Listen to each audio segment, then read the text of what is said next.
Majority Leader. President, we recently celebrated the 250th anniversary of the Declaration of Independence, the 250th birthday of our country. On July 4th, in 1776, the Continental Congress formally adopted the Declaration. The document laid out the causes which impelled the colonist separation from Great Britain. But more than that, it laid out the political beliefs that would govern a new nation. We hold these truths to be self-evident, that all men are created equal, that they're endowed by their Creator with certain unalienable rights, that among those are the right to life, to liberty, to the pursuit of happiness, and that in order to secure those rights, governments are instituted among men, deriving their just powers from the consent of the governed. Unalienable rights. Rights inherent in man given by God. Rights that exist before government, and that it is the job of government to protect. Government not by divine right or military might, but by consent. A government that represents the people, not the will to power. A revolutionary document, Mr. President, pun intended. Many of the ideas in the Declaration, of course, were not new. It was a document built on the wisdom of the ages, on the tradition of British common law, on the inheritance of Christianity in the colonists' own experiment in self-government in the colonies. Jefferson himself, writing in 1825, said of the Declaration, and I quote, "Neither aiming at originality of principle or sentiment, nor yet copied from any particular and previous writing, it was intended to be an expression of the American mind, and to give to that expression the proper tone and spirit called for by the occasion.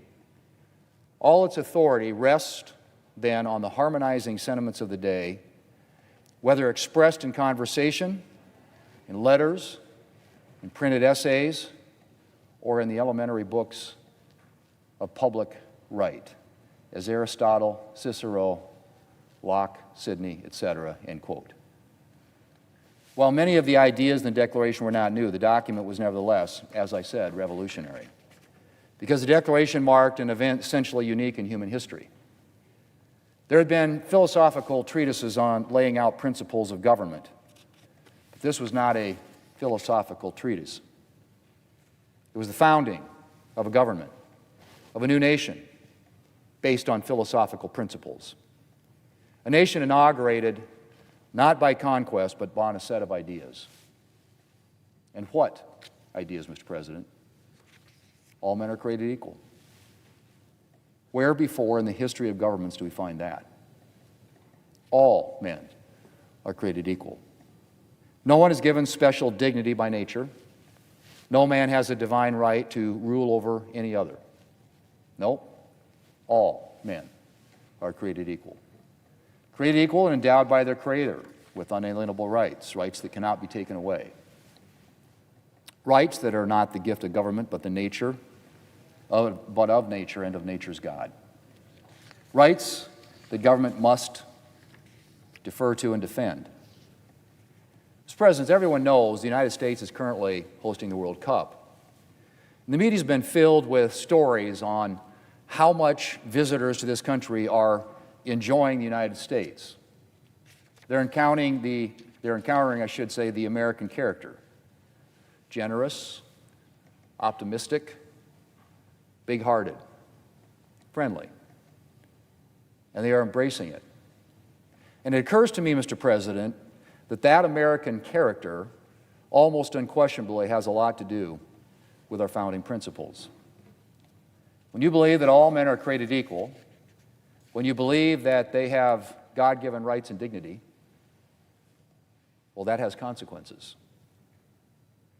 All men are created equal. There's no class of divinely appointed rulers, no hereditary aristocratic class, no barrier set to prevent you from rising. Those principles have consequences. So I don't think it's surprising that Americans are generous and big-hearted and optimistic and friendly. I think it's the natural consequence of the principles that we espouse. Mr. Mr. President, every 4th of July is a day of celebration. But this one, marking 250 years, was particularly special. South Dakota was honored to welcome President Trump to our fireworks at Mount Rushmore, a truly spectacular event. There's no better place to reflect on the majesty of this great country.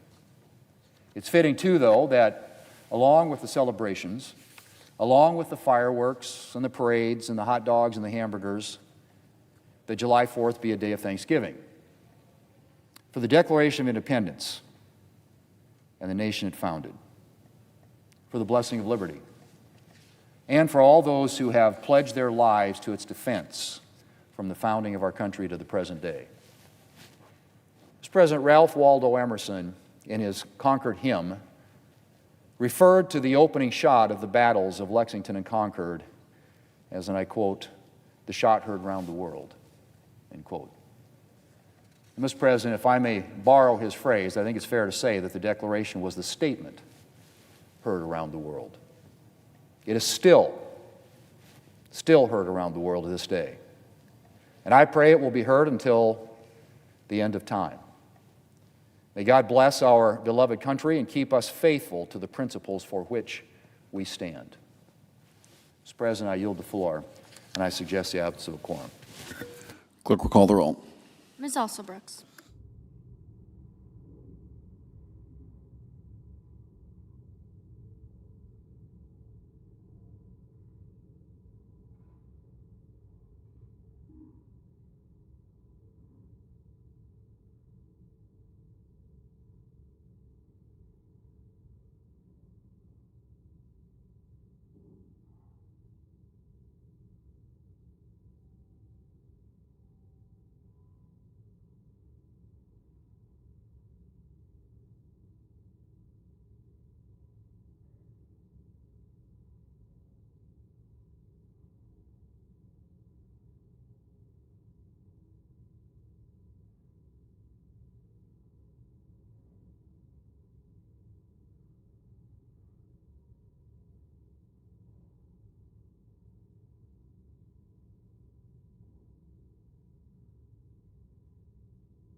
Minority Leader.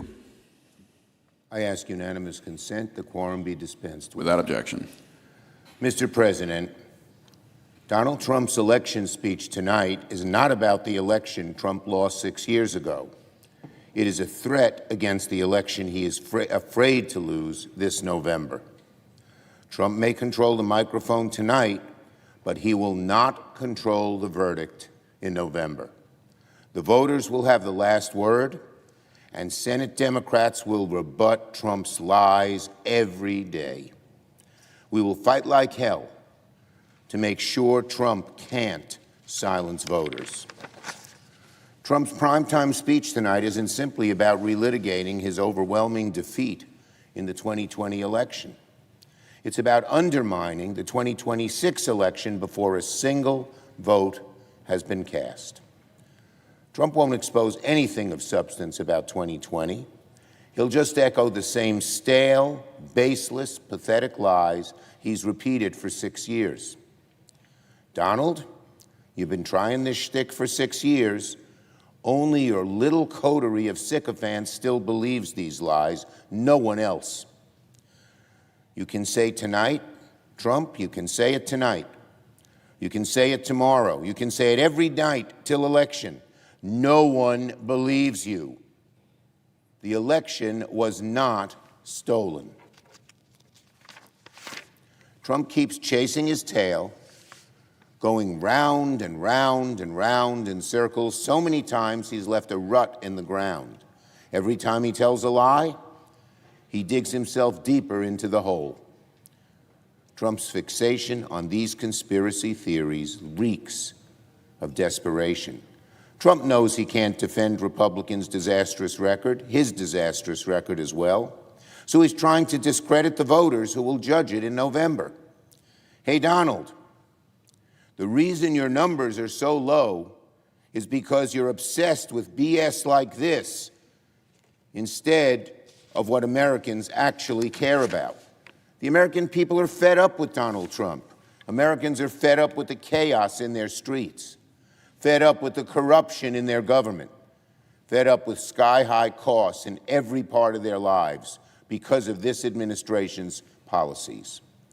Voters are sick of forking over their tax dollars to line Trump's pockets and to fuel his failed war in Iran.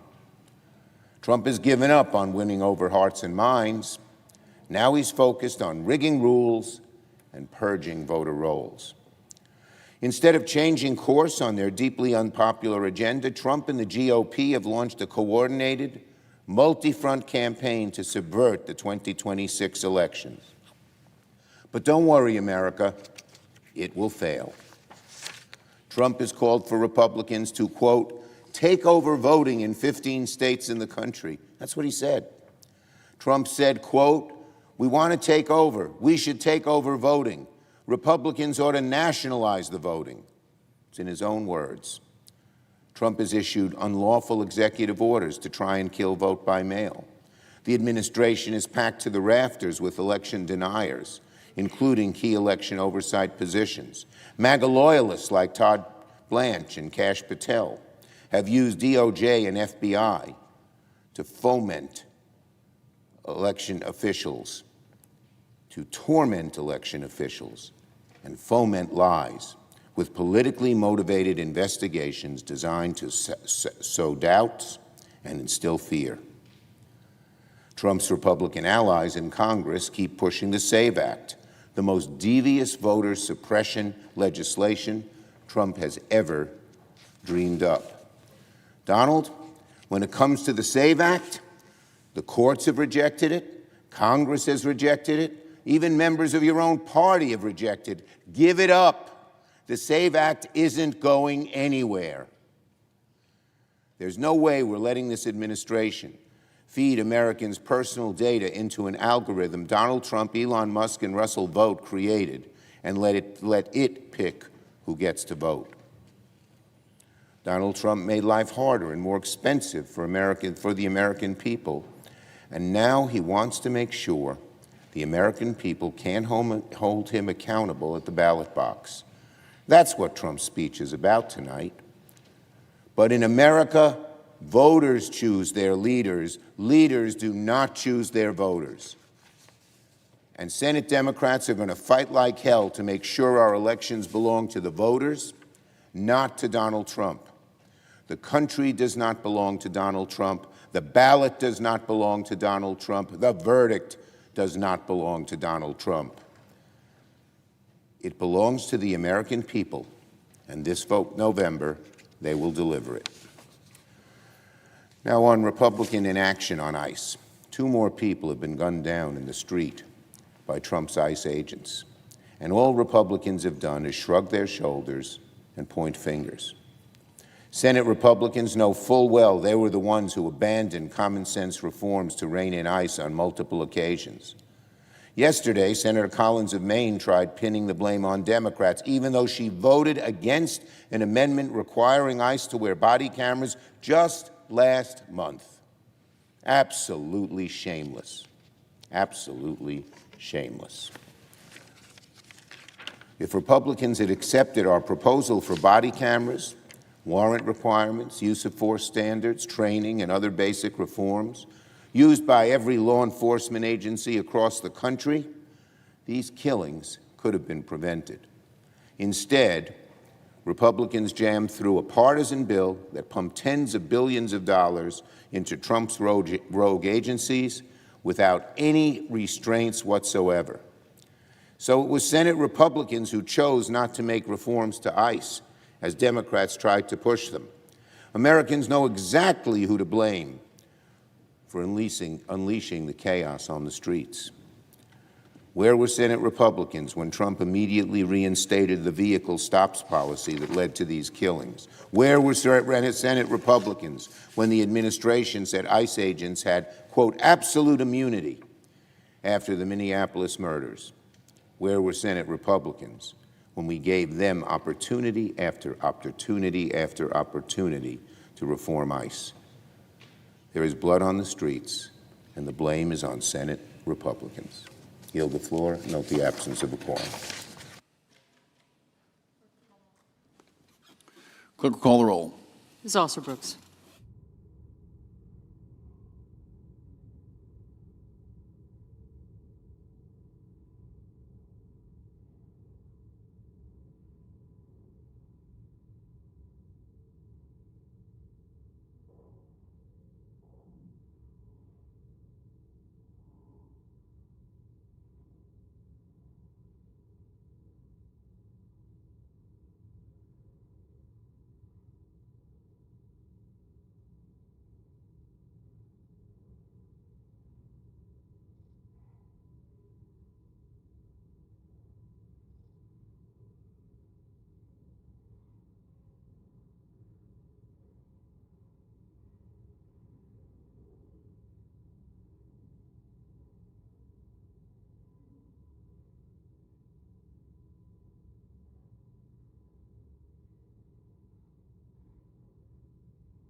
Majority Whip. Mr. President, I ask unanimous consent that the quorum call be vitiated. Without objection. Mr. President, I ask unanimous consent to waive the mandatory quorum call with respect to the Westercamp nomination. Without objection. Mr. President, just the last couple of weeks, the people of Wyoming celebrated two very important events. July 4th, Independence Day. America turned 250. July 10th, Wyoming Statehood Day. My home state of Wyoming turned 136 that day. And we celebrated both of those great occurrences all across the state for a full week. We had the iconic Cody Stampede Rodeo in Cody, Wyoming. We saw volunteers in Gillette serve over 4,000 hot dogs at the Independence Day community celebration. We saw Boy Scouts in Sheridan serve over 1,000 pancake breakfasts. And my Rotary Club in Casper celebrated the values that started our country. We had Wyoming's best-selling author, C.J. Box, read the Declaration of Independence at a community gathering in Carbon County. The streets were packed for the Independence Day parades in Cody, and people then gathered at Veterans Park for the annual Let Freedom Ring celebration. The seats were full for the Big Wyo Rodeo in Sheridan and the Casper Rodeo Finals just this past Saturday night. Our entire congressional delegation attended parades and festivities all across the Cowboy State. This is the America that we saw these past 2 weeks. Yet there's another vision being offered to this country today, and we see it on the other side of the aisle. It's the vision being offered by the Democrats, and it is a dark vision indeed. It's a vision of open borders, of high taxes, and of lawlessness. It's a vision that damages our communities, disrespects the values that Americans hold dear. Today's Democrat Party has taken a radical turn to the left. Today's Democrat leadership is enabling it. America's largest city, the hometown of the Minority Leader, Senator Schumer, is now being run by a professed socialist. Our nation's capital is about to elect one as well. People proclaiming to be socialists are winning Democrat primaries across the country. In Michigan, a Democrat frontrunner for the United States Senate is campaigning with an extremist who blames America for the September 11th terrorist attacks. These are the attacks that 25 years ago cost the lives of 2,977 Americans. Extremism is driving the Democrat Party, and it is influence within the party is growing. Here's what they want. Democrats want open borders. Democrats want to defund the police. Democrats want to abolish Immigration and Customs Enforcement. Democrats want to abolish the United States Border Patrol. Democrats want to weaken law enforcement. They want to make it harder to remove illegal immigrant criminals from our communities. Democrats want to pack the Supreme Court. They want judges who will rewrite the law and ignore the Constitution. Democrats want to abolish the Electoral College. They want to make it possible for only a handful of big cities and blue states to control the selection of the next president. Democrats want higher taxes. They want hardworking American families to pay for health care for illegal immigrants. Democrats want to keep affordable, available, reliable American energy in the ground. That's today's Democrat Party. They're radical, they're extreme, they're dangerous, and they are scary. You may have noticed that in the middle of a heat wave, the new Democrat mayor told New Yorkers to turn up their air conditioning to 78 degrees. Why? Because the New York power grid was collapsing. How could that be? Why was the New York power grid collapsing? Well, because New York Democrats, pressured by climate extremists, shut down reliable nuclear power plants. Welcome to the Democrat Party of 2026. Alarmingly, in this very chamber, Democrat leaders are cheering on the radical left. After socialists swept their primaries this summer, one Democrat senator said this is a very good trend. Another said it is a sign that their party is alive and well. Another said we are now seeing the future of the Democrat Party. By contrast, Republicans continue to deliver results. We passed the Working Families Tax Cut Law. We stopped the largest tax increase in American history. We put more money back into the pockets of millions of hardworking Americans. 96% of Americans who make under $200,000 a year benefited from the Working Families Tax Cuts Law. Republicans secured the border. We passed the largest investment in border security in American history. We fully funded ICE and Border Patrol for the next 3 years, and we are deporting illegal immigrant criminals. The contrast is clear. Democrats stand for high taxes, open borders, and lawlessness. Republicans stand for freedom, liberty, and American greatness. America is worth defending. America is worth celebrating. America is worth fighting for. That's what Republicans are committed to, and that's what we did as people of Wyoming over the 4th of July. Thank you, Mr. President, and I yield the floor. Clerk will call the roll. Ms. Alsobrooks.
Senator Nebraska. I understand we're in a quorum call. I'd like to officiate the quorum call. Without objection. Mr. President, I rise today to talk about our colleague Lindsey Graham, who tragically passed away last weekend. Lindsey Graham was the definition of the word patriot. He loved this country and dedicated his life to serving this country. He was from humble backgrounds. His parents ran a bar. And again, tragically, he lost his parents at a young age. His mom died when Lindsey was 20, and his dad died when he was 22. And so, as a young man, he took over the care of his sister Darlene, who was only 13 years old. He was the first in his family to go to college, and then got a law degree, joined the Air Force. And to help take care of his sister, he adopted her so she could get his Air Force benefits. He served our country in the Air Force, and then the National Guard and the Air Force Reserve. A total of 33 years, retiring the rank of colonel and a Bronze Star. He began his career in politics in 1992 in the South Carolina legislature and got elected to the U.S. Congress, House of Representatives, 1994. He was the first Republican to be elected from his district since 1877. He served in the House for 8 years and then came to the Senate, 2002, taking over for Strom Thurmond. And he has been a dynamic personality in this body. And I've had the privilege to get to know him and call him my friend. Lindsey Graham was part of the glue for the Senate, and not just for Republicans, but for Republicans and Democrats. He worked across the aisle. Just a few days ago, my colleague from Delaware was talking about how he worked with Lindsey Graham on a number of different items. One is a conservation fund that is also fights terrorism. He remarked that Lindsey, in his way, was able to boil down why this was so important and had hats created that said, "Good for animals, bad for terrorists." And that was very typical of Lindsey, because he could boil things down very simply to be able to make a point. Almost like a country lawyer. He'd say, how many people think that, for example, if Iran had a nuclear weapon, they'd use it on us? Raise your hand. They'd raise their hand. And he'd say, so how many people think it would be bad if they got a nuclear weapon? Of course, all those people would raise their hand. How many people think we should stop them from getting a nuclear weapon? They'd raise their hand. That's the simple way that Lindsey would make his point. He was super smart and had an incredible sense of humor. It was not often fun if you were on the other side of that sense of humor sometimes. In one of our Budget Committee hearings, Lindsey Graham was presiding, and we had one of our members who was going through all sorts of points and charts and so forth. And when the presentation came to an end, Lindsey Graham said something to the effect, well, next time we're going to record that, and we're taking it down to Gitmo because it'll be more effective down there. So you wanted to make sure that you were talking to the right audience and making your points quickly with Lindsey. He was also very charming and was very direct. When he would go talk to foreign leaders, he would be able to get across those simple ideas, the way he did with audiences back at home, and be able to express directly, through humor, through charming them, to help them understand where their interests were aligned with our interests, how we need to work together to be able to keep the people of their country safe and the people of our country safe. Lindsay was very clear-eyed about the dangers of dictators like Vladimir Putin. He understood when Putin's losing, we're winning, we're safer. He was appalled by the invasion of Russia into Ukraine, that unprovoked, aggressive attack, and was a fierce advocate for supporting Ukraine. Not only because of the injustice of what Russia is doing to Ukraine, but because Lindsay understood what the threat to the United States and the people of America would be if Putin's successful. That if they're successful in Ukraine, they're going to go after a NATO member, and then we will have boots on the ground in Europe. Lindsay was trying to keep us safe by advocating for the Ukrainians.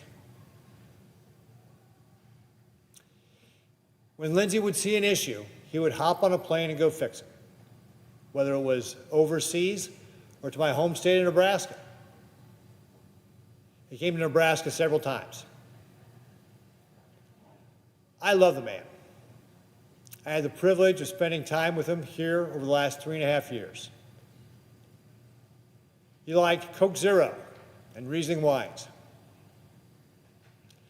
He was charming, funny, intelligent, dedicated to this country. Our body and this country is losing a lot with Lindsey Graham. We're losing some of the humor we have. We're losing some of the glue that holds us together. We're losing a fierce patriot. And our country is the worse off for it. Suzanne and I are praying for Darlene and the rest of her family and Lindsay's staff at this tragic time. And indeed for our entire country as we've experienced the loss of this larger-than-life patriot, Lindsay Olin Graham. Lindsay, I know you're looking down on us from upstairs, and you're going to do your best to guide us from up there. We really, really miss you. Mr. President, I yield back.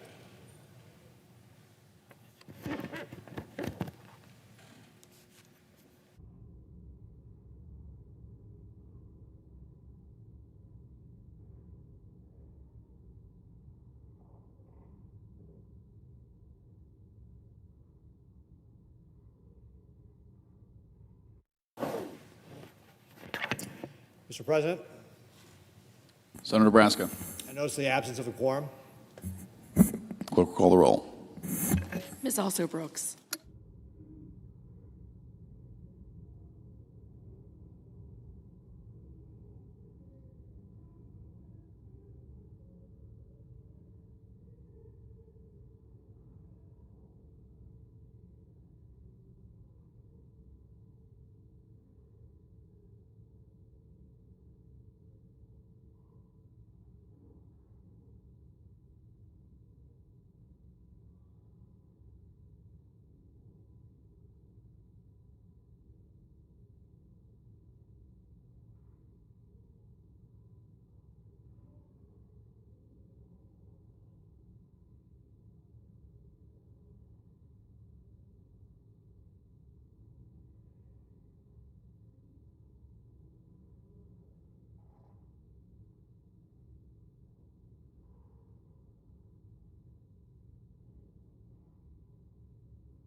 Mr. President.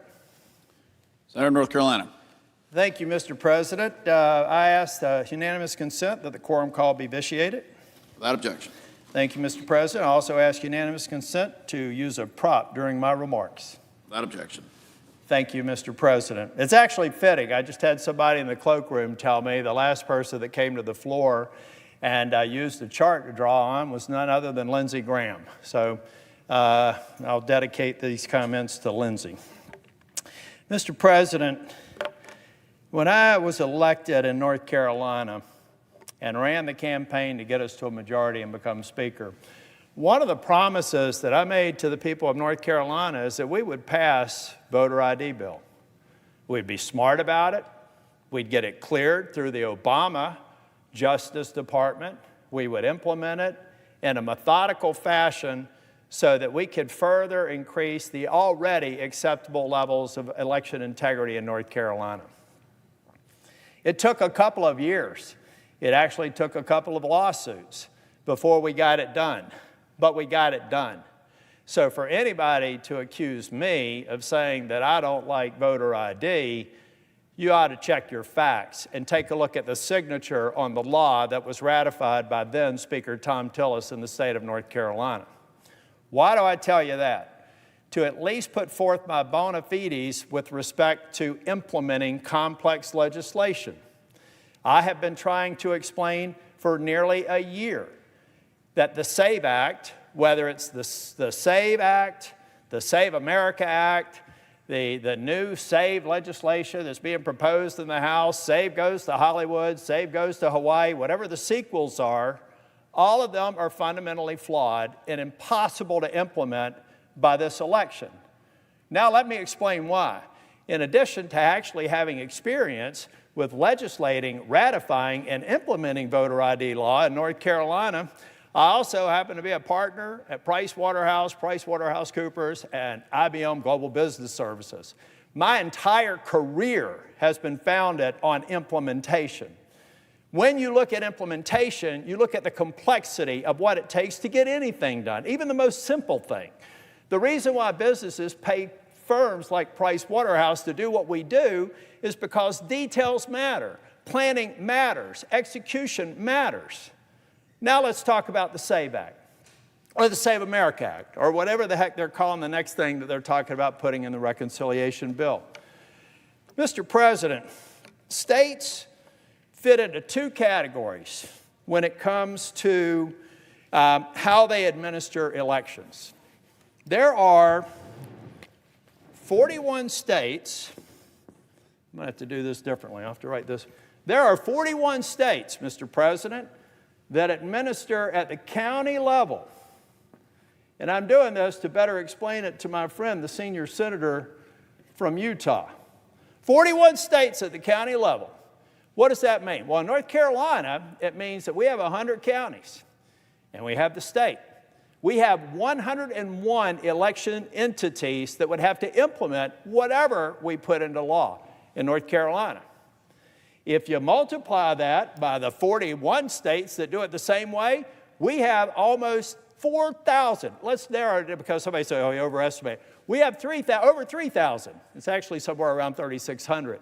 3,000 governmental entities that have to implement the letter of this law, okay? So we'll just go with 3,000. Keep it low. Now, we have 9 states that actually administer at the state, local, state, county, and municipal level. That actually adds about another 7,000 governmental entities that would have to implement the letter of this law, whatever the law is. All right? Mr. President, the election is going to be held on the second Tuesday of November, right? We're August, September, October, right? So we have fewer than, let's just call it 100 days before the election. You're telling me that whatever proposal is being considered in the House can come and get done in the House, which it hasn't done, come to the Senate, get ratified, come to the Senate, get passed, go to the president's desk. Let's say all that. Let's just say a miracle occurred. We did take it out of the crock pot, put it in the microwave. We get it done in 2 weeks, right? Okay, well, 2 weeks from now happens to be about the first week of August, so that would be August, September, October. 3 months to implement, 3 months after ratification, to implement complex voter ID policy that is generally administered at the state level in time for this election. Well, it can't be implemented on day one, right? South Dakota actually starts voting 46 days before the election. Number one, you got to go back and tell these 10,000 different entities, we don't know what the timing is. We got to implement this stuff. So your early voting, your absentee ballot voting, the people that have requested ballots, the military members overseas that are actually getting teed up with the current laws, that's all off the books. And we're going to get you something new in 60 days. Folks, I've done implementation work. The math doesn't work. I have to believe that these people who are Ivy League educated, qualified to go to the Supreme Court, can do basic math. It can't be done. It can't be a serious effort. And if it is a serious effort, I would suggest that they engage somebody who's actually implemented it before, instead of assuming that they can, because they simply can't. And so when I have somebody put a microphone up in my face and say, why are you against voter ID? I'd say, first, do your homework. I ratified it. I fulfilled a promise. We have solid elections in North Carolina. I'm against it because people are selling you a bill of goods. When I had this discussion with the senior senator from Utah, it was like, well, I understand that it doesn't work in practice, but it should work in theory. Well, I don't work. He didn't say that, but that's effectively how he responded to it. I don't work in a theoretical world. I grew up in a trailer park. I worked as a management consultant. I worked in a practical world. And in a practical world, I don't care how much you want voter ID done, the only thing you're going to have in this election is 72 members of the Senate who already have voter ID in their states. Did you know that? You'd think that we didn't have any. 36 of our states already have voter ID. You want to sit down there and talk about how you up the bar and you give people a year or two to get it implemented? Fine. But don't fool the American people into thinking you can implement something of this complexity over 60 days. My God, it needed to happen 2 years ago. As a matter of fact, the senior senator from Utah's legislature has recently changed their policy, which I think they should have called for years ago, of mass mailing ballots to everybody, right? This should be fairly simple. You're only going from mass mailing ballots to saying, hey, you got to request them, right? They've decided to take 3 years to implement that. I would ask the senior senator from Utah, why don't they speed it up? Why don't we do it this year? If we can do something as expansive of all this that they've tried to do in the 3 different sequels to SAVE Act, you could certainly do that in Utah, can't you? Because the effect of this bill would be to eliminate it anyway. So get her done. Do it now. Or let's start being honest with the American people. We should figure out a way to get every state to get to voter ID. We should put in grants that say, if you hit this threshold, we will help you implement the implementation. And if you don't, we're going to spend that money to audit your elections. That's fine. That's good governance. And that's given the states the option to decide whether or not they want to up the ante and increase the integrity of their elections or expect an audit from the federal government if they don't. That is what I would be advising my client. This is what I'm advising my client right now, the President of the United States, like CEOs that I've advised before. Mr. President, these people are misleading you if they're telling you that this can be implemented by November. The only thing that will occur is an undermining of the election integrity, the integrity of our elections right now. So folks, from North Carolina, our state motto is esse quam vadere, to be rather than to seem. This seems like a legit proposal, but it isn't. And it hasn't been for the last year because you couldn't have gotten it done with 10,000 election entities if we'd passed it last July. So let's be honest with the American people. Let's focus on getting every state to have voter ID. Let's provide funding that lets the states opt into it and have a consequence if they don't in terms of audits. But let's stop the charade. Let's stop the distraction. Let's get the government funded. Let's use reconciliation if we need to, but let's not clog it up with another piece of policy airdrop by a member of this Senate or the White House that will undermine this bill, undermine what we need to get done before the election.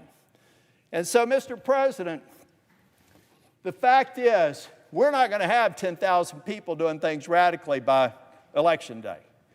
What we're going to do, if we continue down this path, is to convince the American people that you can't count on your election results. And that is dangerous. That is irresponsible. If you see voting improprieties in your state, report them. There are tools right now to investigate them. But don't further undermine the confidence of the American people by saying, my goodness, they can't get this implemented, the election must be invalid.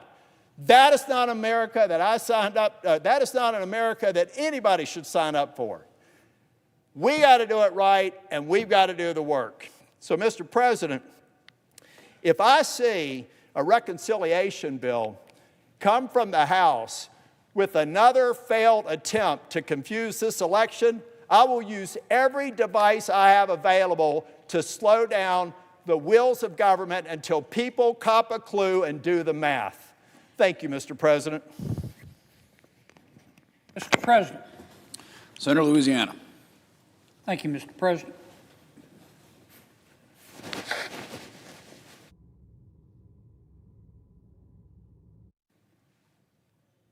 I have a friend in Louisiana. He's the former state speaker of the House. And Charlie invented a new word in English. The word is rinky-doo. When the then Speaker of the State House wanted to describe someone acting dishonestly or denigrating your position or double-crossing you, the Speaker would say, he tried to rinky-doo me. He tried to rinky-doo me. I've always loved that word. Intel, a fine American company, may be trying to rinky-doo the American taxpayer. Last year, and look, let me say that again, Intel's a fine company. They have to compete in the market to manufacture chips like everybody else. I believe in free enterprise. I don't believe in state-supported capitalism, government-run capitalism. But Intel was not doing a very good job competing. And so the federal government decided to bail them out. Federal government, the Department of Commerce, gave Intel $8.9 billion cash. Bought 10% of the company. Not $8.9 million, $8.9 billion cash. Now, a fair-minded person, when the Department of Commerce did this, could have said, well, why Intel? Why not some other company? So that gave me pause. Fair point. I didn't like seeing the federal government picking and choosing among American companies about who should get $8.9 billion of American taxpayer money. I didn't like that. Still don't like it. If there's a fair competition, fine. And I get that manufacturing chips is important to America. I get all that. But government's still playing favorites. And when the government invests 10%, or buys 10% of a company, $8.9 billion. As I mentioned, that's how much money Intel got.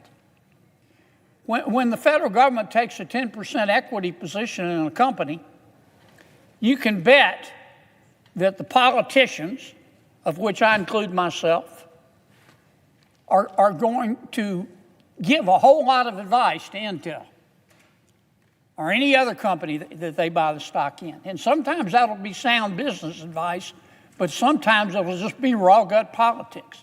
I don't like it. I don't like it. I know the new thing is neo-socialism.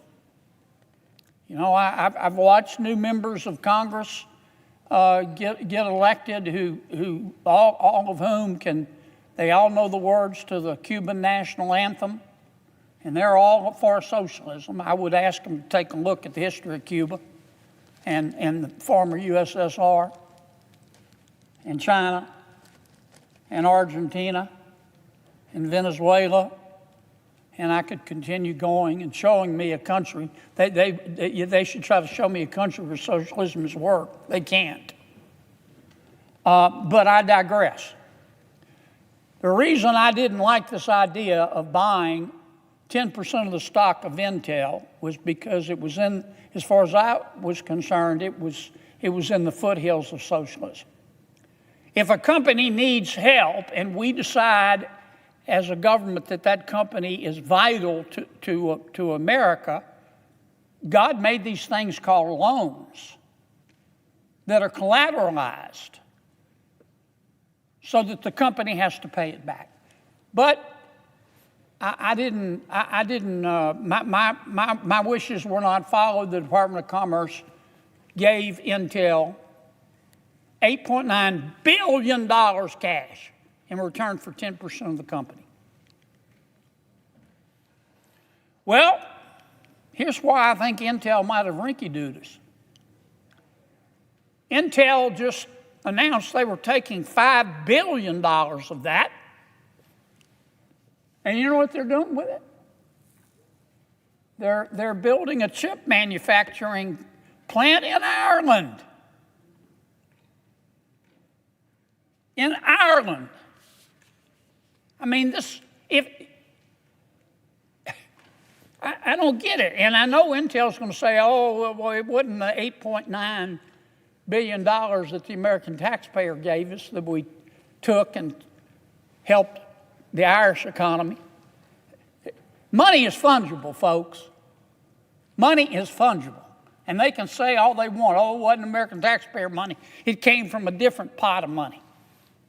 Now, if this is true, and I saw it announced publicly, that they're building a $5 billion chip manufacturing plant in Ireland after $8.9 billion of American taxpayer money was given to them. As far as I'm concerned, this deal is a breech birth. It's a total cock-up. And somebody from the Department of Commerce or from Intel needs to explain this to the American people, because I don't like it. I didn't like it when we started giving money to particular companies going, yeah, we like you, but we don't like you. You don't get any money, but you get money. If that decision will be made, it ought to be made by Congress, folks. Your elected representative. But it was done. But right after we did it, Intel took the money and invested it in Ireland. Triggers my gag reflex. I hope I'm wrong. Intel, if you're listening, I hope you'll explain all this. Department of Commerce, if you're listening, I hope you'll explain all this. The Department of Commerce, I think, is going to say, oh, Intel has outside investors in building this plant. That, to me, is a distinction without a difference. As far as I'm concerned, the way it looks to me right now, we gave them $8.9 billion of American taxpayer money, and they said thank you very much, and went and decided to spend it in Ireland. And where I come from, we call that a three-wheeled shopping cart. So Intel needs to build that manufacturing plant in America, or they need to give the American people their money back. And they need to do it now. And they need to explain it to the American people. Mr. President, we got to vote. but I've still got 5 minutes. That's a dangerous combination, but I'm going to do it in 5 minutes. Last year, we passed one big, beautiful bill. One of the provisions of the one big, beautiful bill was that we in America, if you're hungry, we're going to feed you. We're going to give you food stamps. We don't want you to be hungry. But in return for those food stamps, if you're able-bodied, if you're not disabled, and you don't have kids at home, you got to go get a job. You got to work 20 hours a week, or go to school for 20 hours a week, or do community service for 20 hours a week. Fair trade. We said we don't want to take food stamps away from people who need them. We want fewer people to need food stamps. And it's working. And the full provision of the law is not even implemented. But so far, we have had 4 million people who were on food stamps in those states that have implemented the work requirement. We have 4 million people who have either decided they don't need food stamps because they didn't want to work, or they've gone to work for a living and they no longer need food stamps. Now, those are the only two possibilities. When you say you have to work to get food stamps, and 4 million people say we're off the food stamp rolls, one of two things have happened. You either really didn't need the food stamps, or you went to work and you didn't need the food stamps. And we're going to have an even more meaningful impact as more and more states implement the work requirement. It was long overdue. We ought to extend it to every social program in America.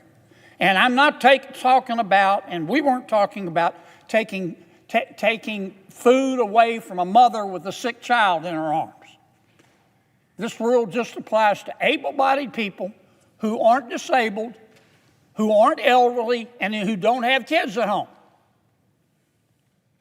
And all we require is that they work 20 hours a week, or go to school for 20 hours a week and get job training, or do community service. It's working, Mr. President. Some of my colleagues in this chamber are going to try to roll it back. We need to fight them tooth and nail. I made it. Mr. President, I'm done. Peace out.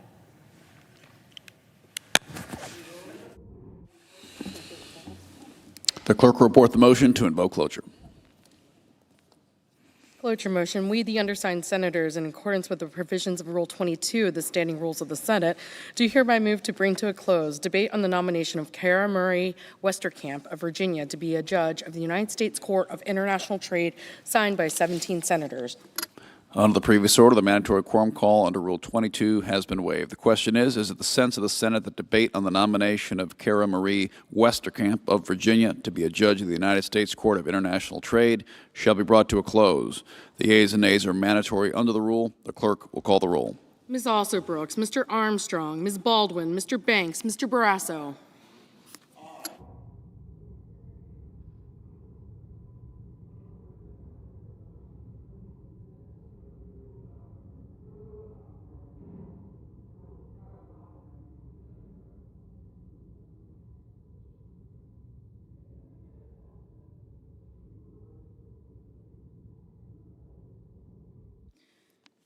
Mr. Bennett, Mrs. Blackburn, Mr. Blumenthal, Ms. Blunt-Rochester, Mr. Booker, Mr. Bozeman, Mrs. Britt, Mr. Budd, Ms. Cantwell, Mrs. Capito, Mr. Cassidy, Ms. Collins, Mr. Coons,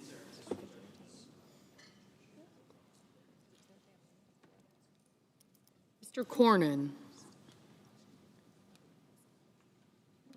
Ms. Cortez Masto. Mr. Cotton.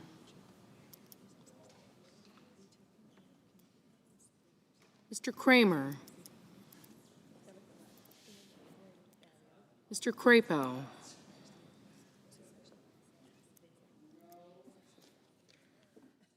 Mr. Cruz.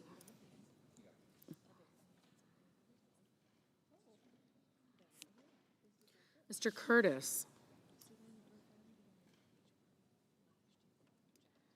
Mr. Daines.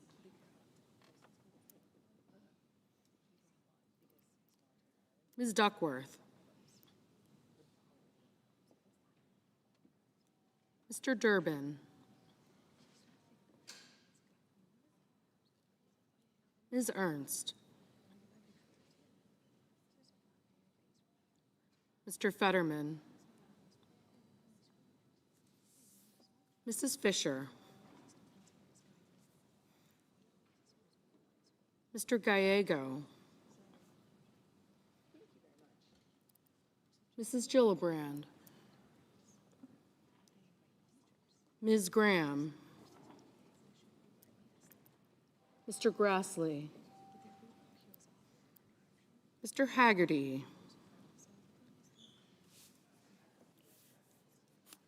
Ms. Hassan. Mr. Hawley.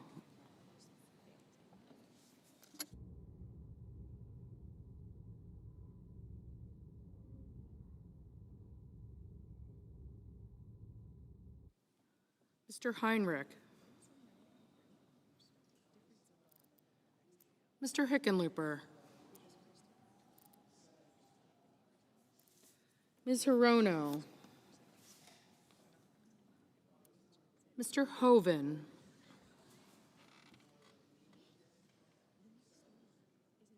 Mr. Husted.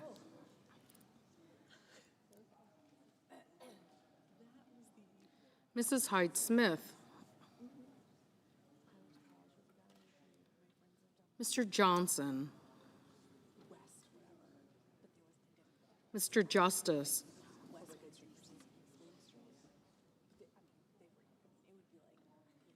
Mr. Kane.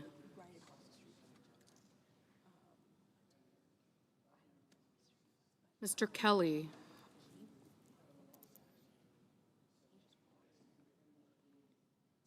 Mr. Kennedy.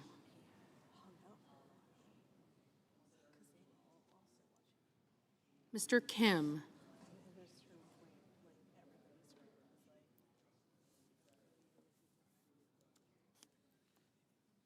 Mr. King. Ms. Klobuchar. Mr. Langford. Mr. Lee. Mr. Lujan. Ms. Lummis. Mr. Markey. Mr. Marshall. Mr. McConnell. Mr. McCormick.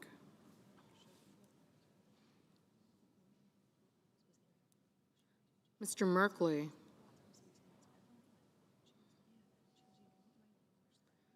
Mrs. Moody.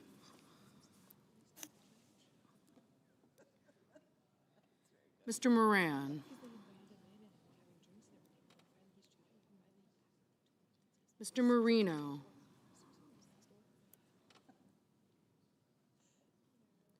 Ms. Murkowski.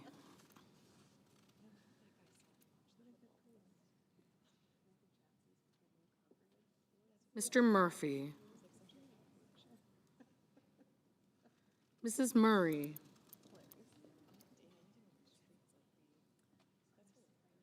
Mr. Ossoff.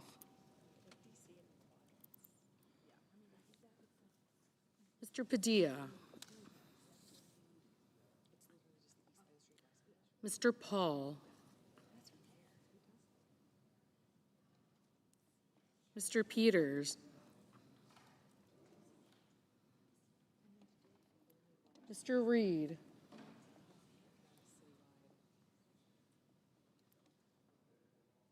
Mr. Ricketts, Mr. Risch,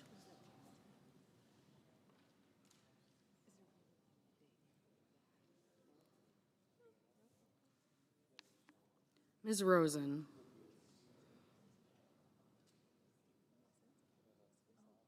Mr. Rounds,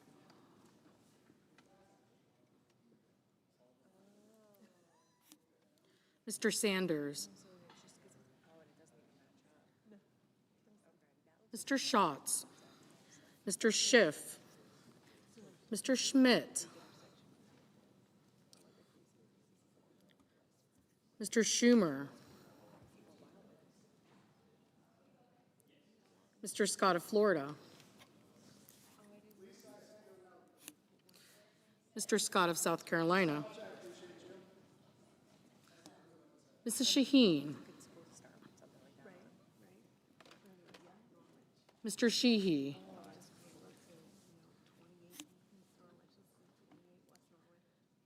Ms. Slotkin,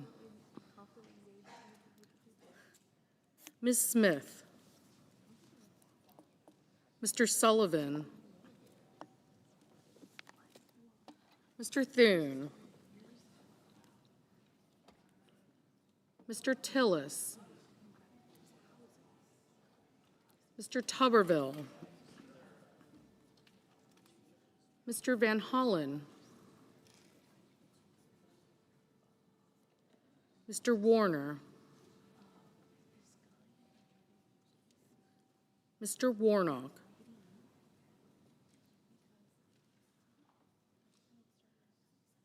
Ms. Warren, Mr. Welch, Mr. Whitehouse, Mr. Wicker, Mr. Wyden, Mr. Young,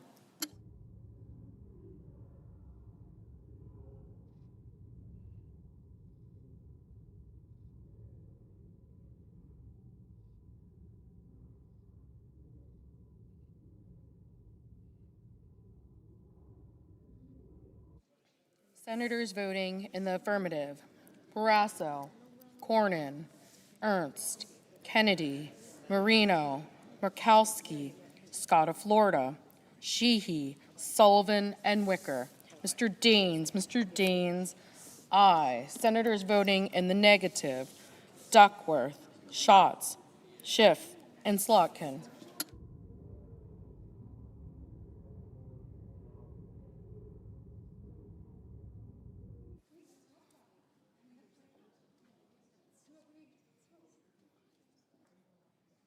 Mrs. Britt, aye. Mr. Curtis, aye. Ms. Graham, aye. Mrs. Capito, aye.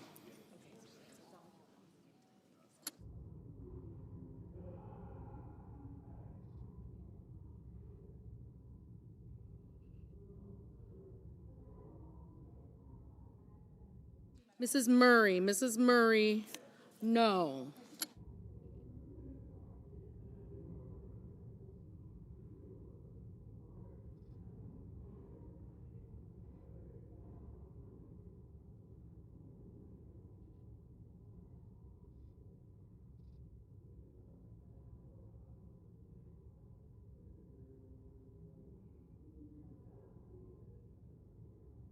Mr. Grassley, aye.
Mr. Kim. Mr. Kim, no.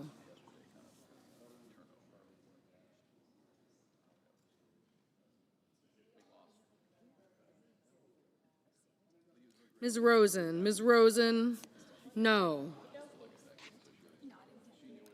Mr. Heinrich. Mr. Heinrich, no. Mr. Ossoff. Mr. Ossoff, no. Mr. Reed. Mr. Reed, no.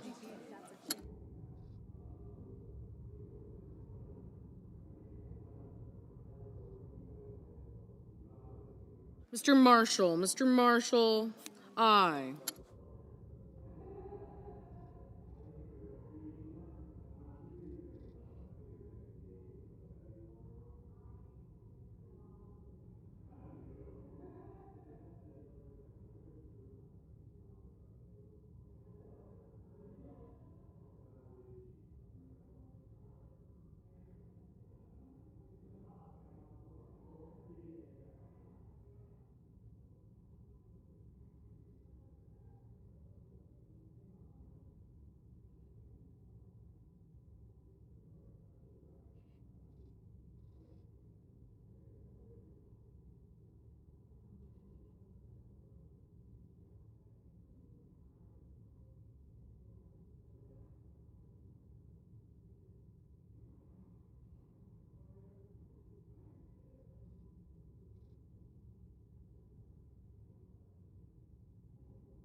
Mrs. Moody. Mrs. Moody, aye.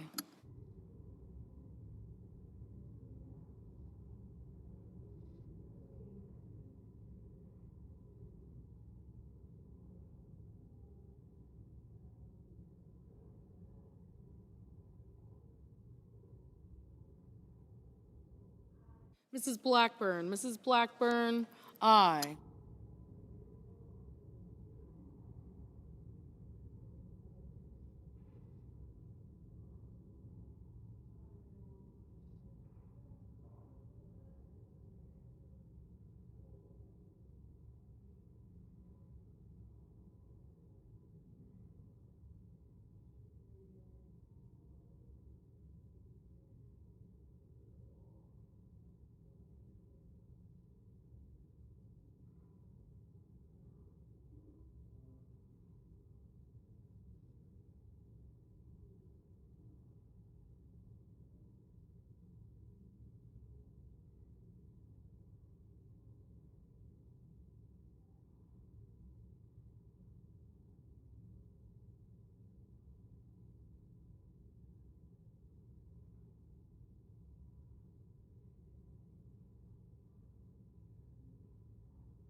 Mrs. Gillibrand. Mrs. Gillibrand, no.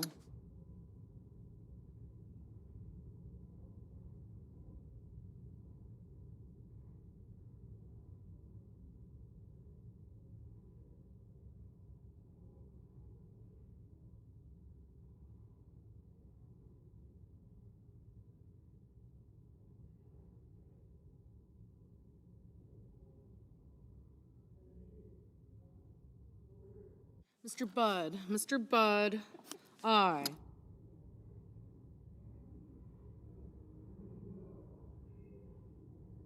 Mr. Banks. Mr. Banks, aye.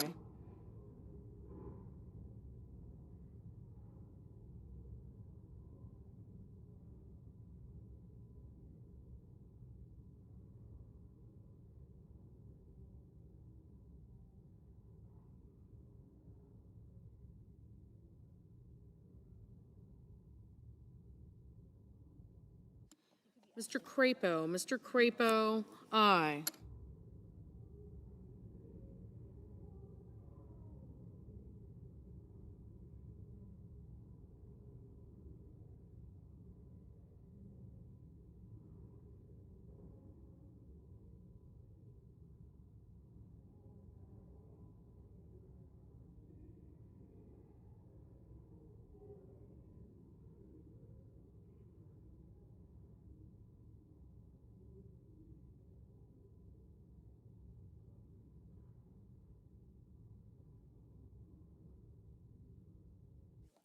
Ms. Collins. Ms. Collins, no.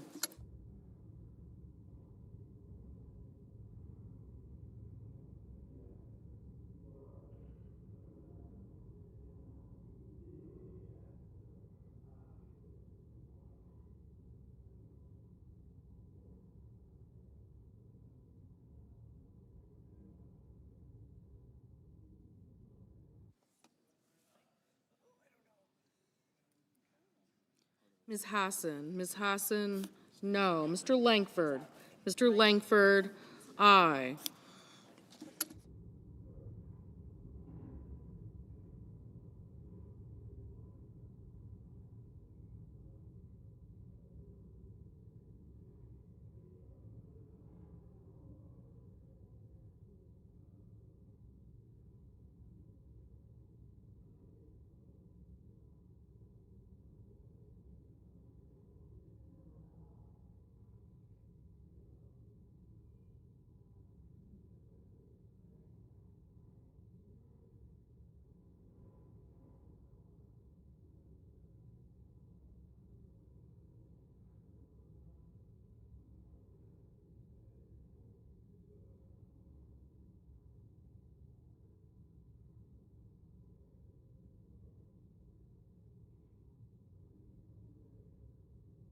Mr. Warner. Mr. Warner, no.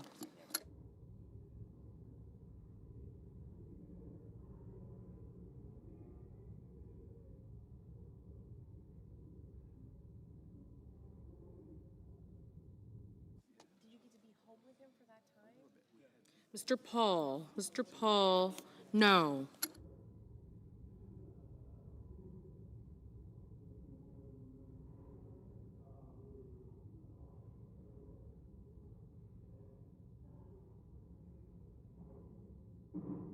Fetterman. Mr. Fetterman, no.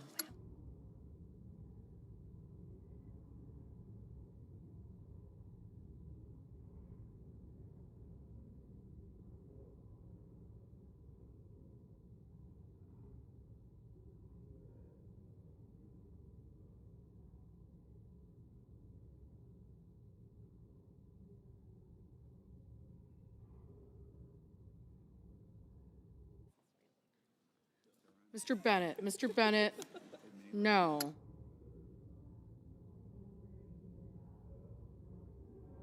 Mr. Wyden. Mr. Wyden, no.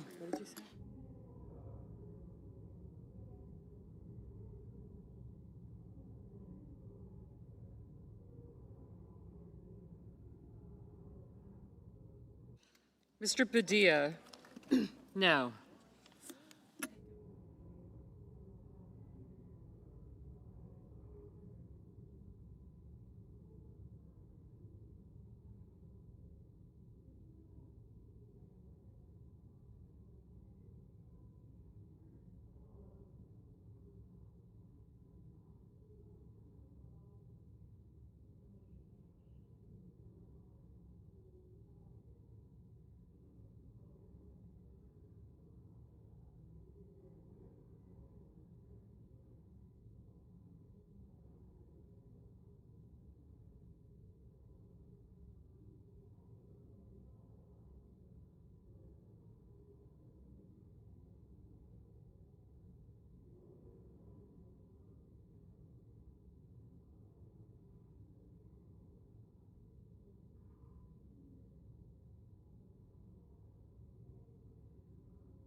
Mr. Merkley, no.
Mr. Welch, no.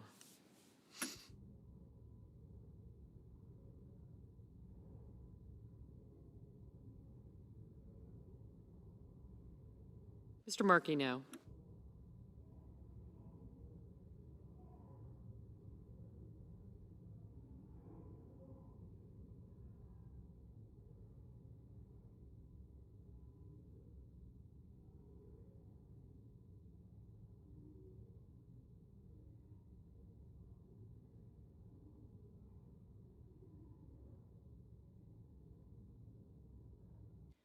Mr. Whitehouse, no.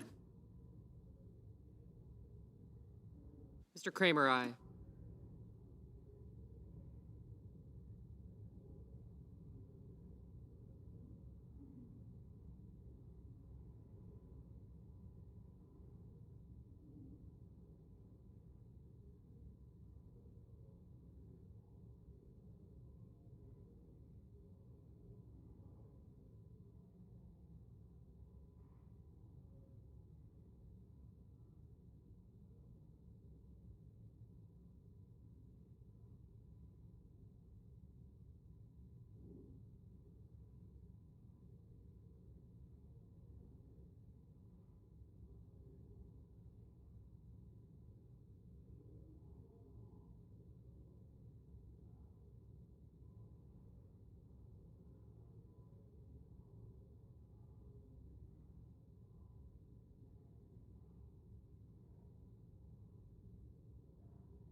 Ms. Hirono, no.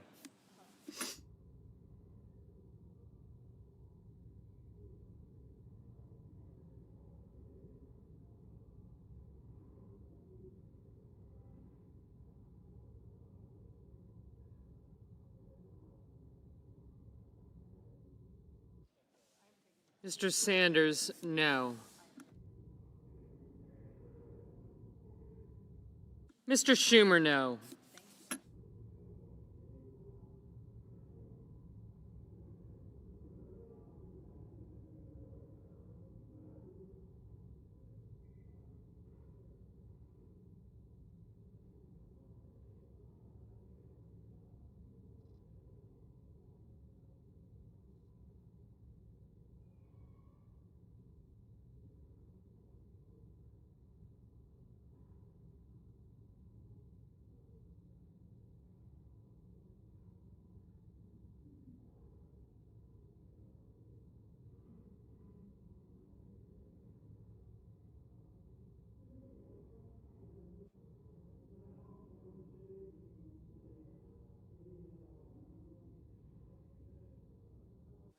Mr. Cassidy, aye.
Mr. Rounds, aye.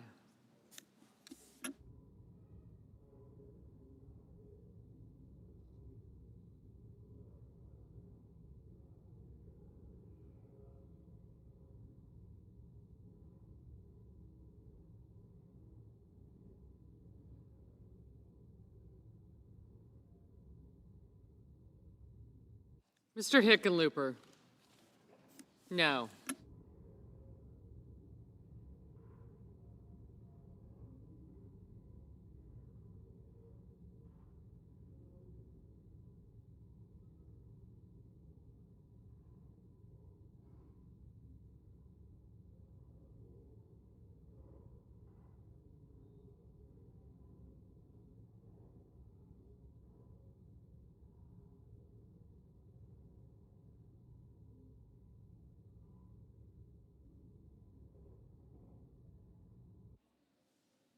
Mr. Kelly?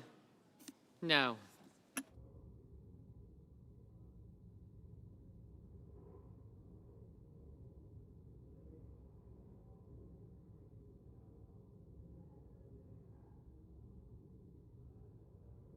Mr. Hoven, aye. Mr. Tillis, aye. Mrs. Fisher, aye.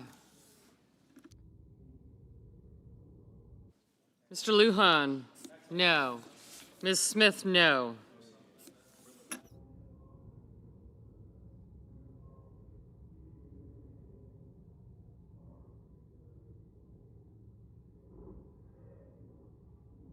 Mr. Durbin, no.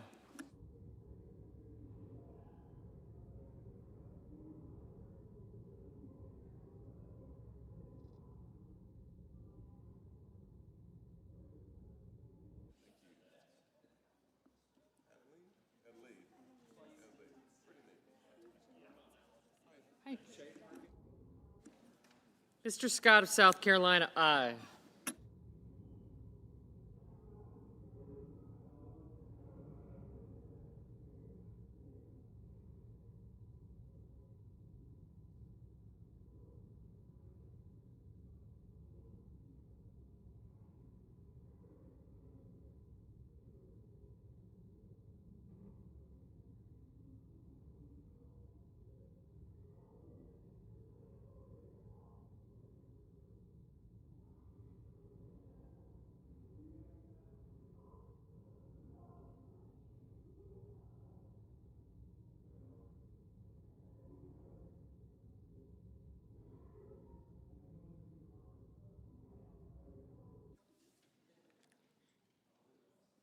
Ms. Warren, no.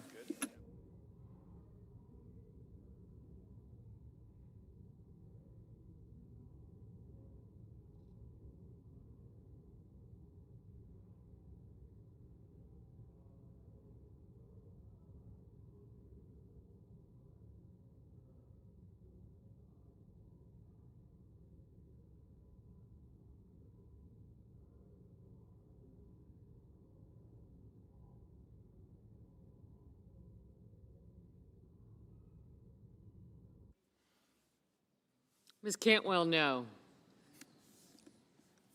Mr. Gallego, no.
Mr. McCormick, aye. Mr. Husted, aye. Mr. Coons, no. Mr. Booker, no.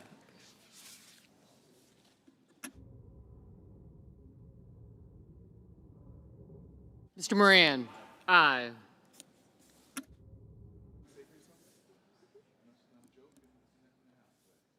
Ms. Cortez Masto, no. Mr. Peters, no.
Mr. Schmidt, aye.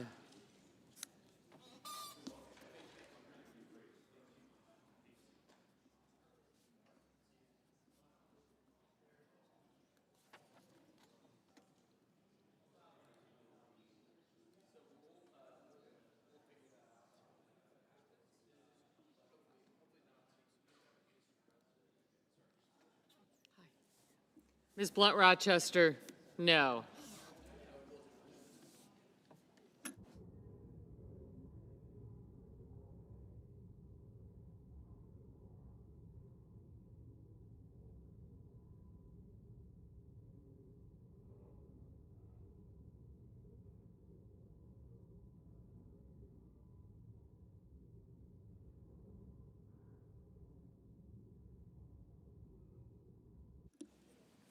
Mr. Armstrong, aye.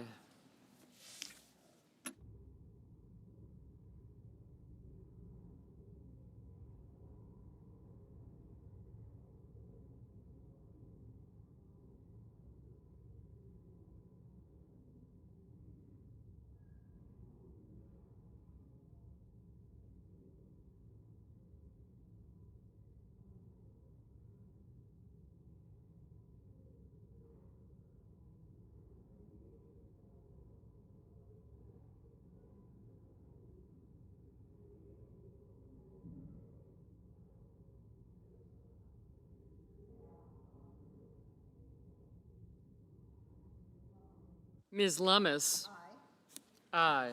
Mr. Risch, aye. Mr. Thune, aye.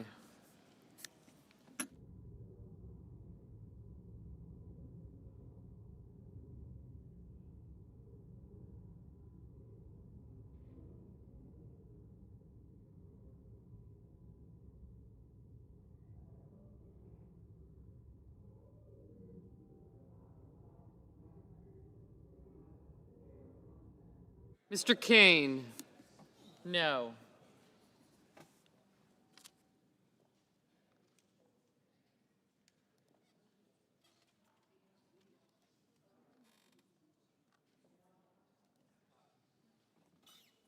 Mr. Cotton, aye.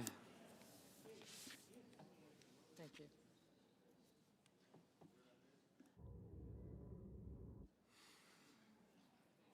Mr. Ricketts, aye.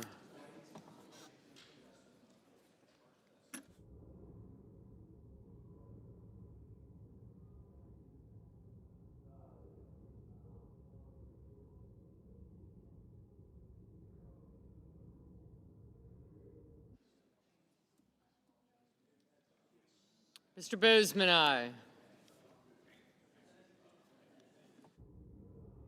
Ms. Klobuchar, no.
Mr. Lee, aye.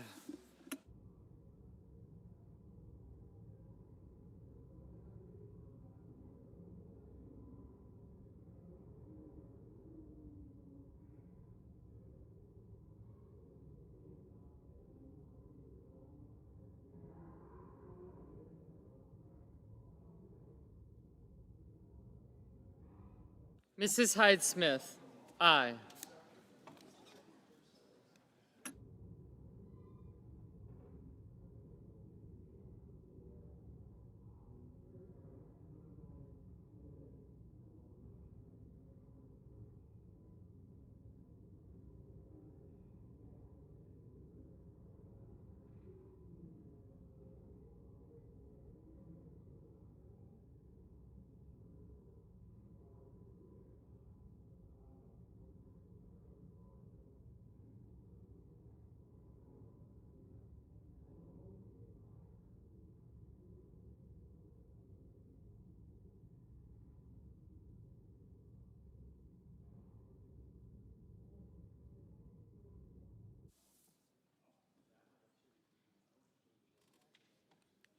Mr. Blumenthal, no.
Ms. Baldwin, no.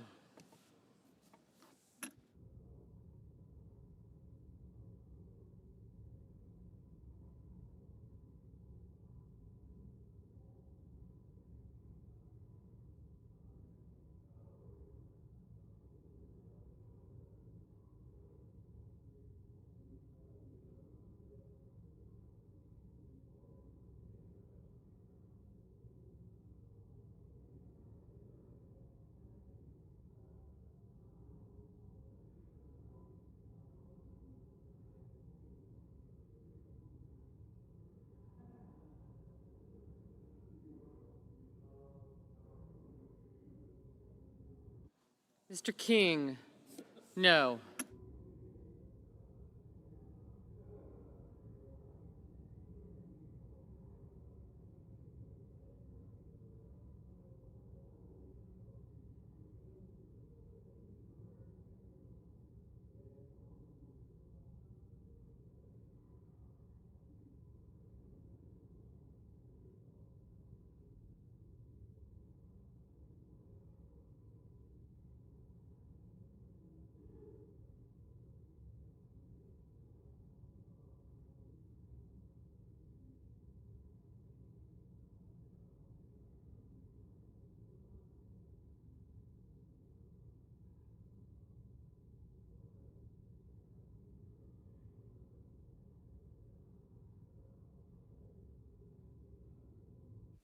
Mr. Tuberville, aye.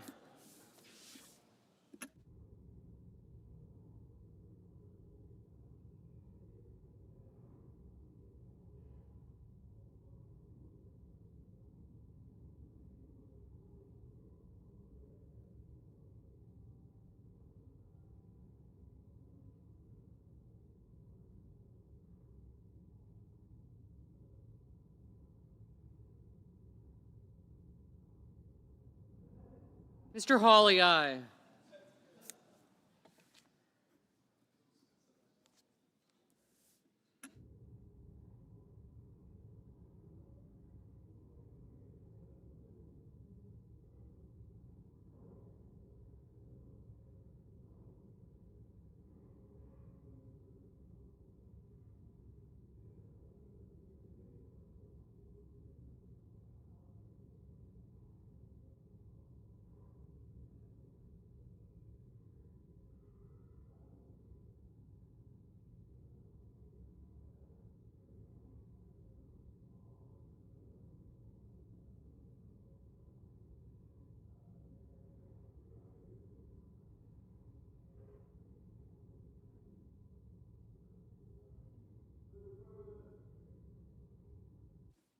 Mr. Warnock, no.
Mr. Van Hollen, no.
Mr. Cruz, aye. Mr. Young, aye.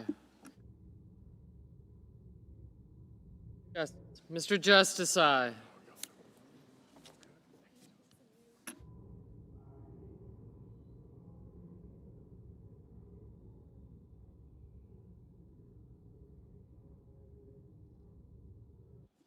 Mr. Shaheen, no.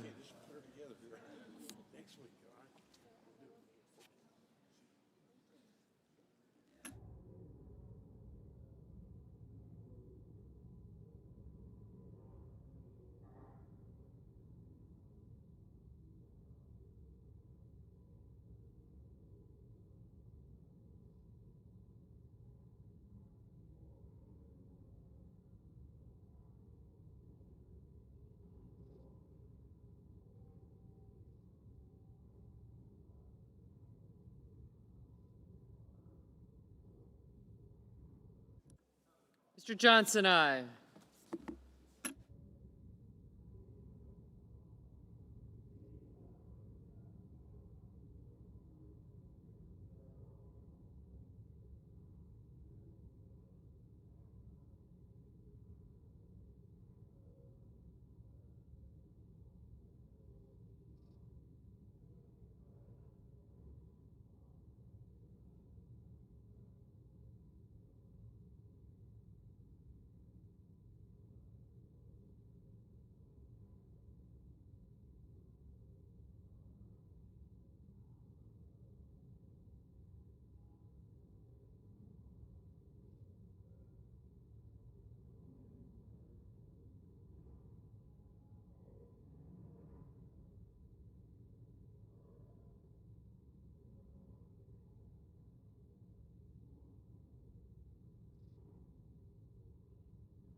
Ms. Alsobrooks, no.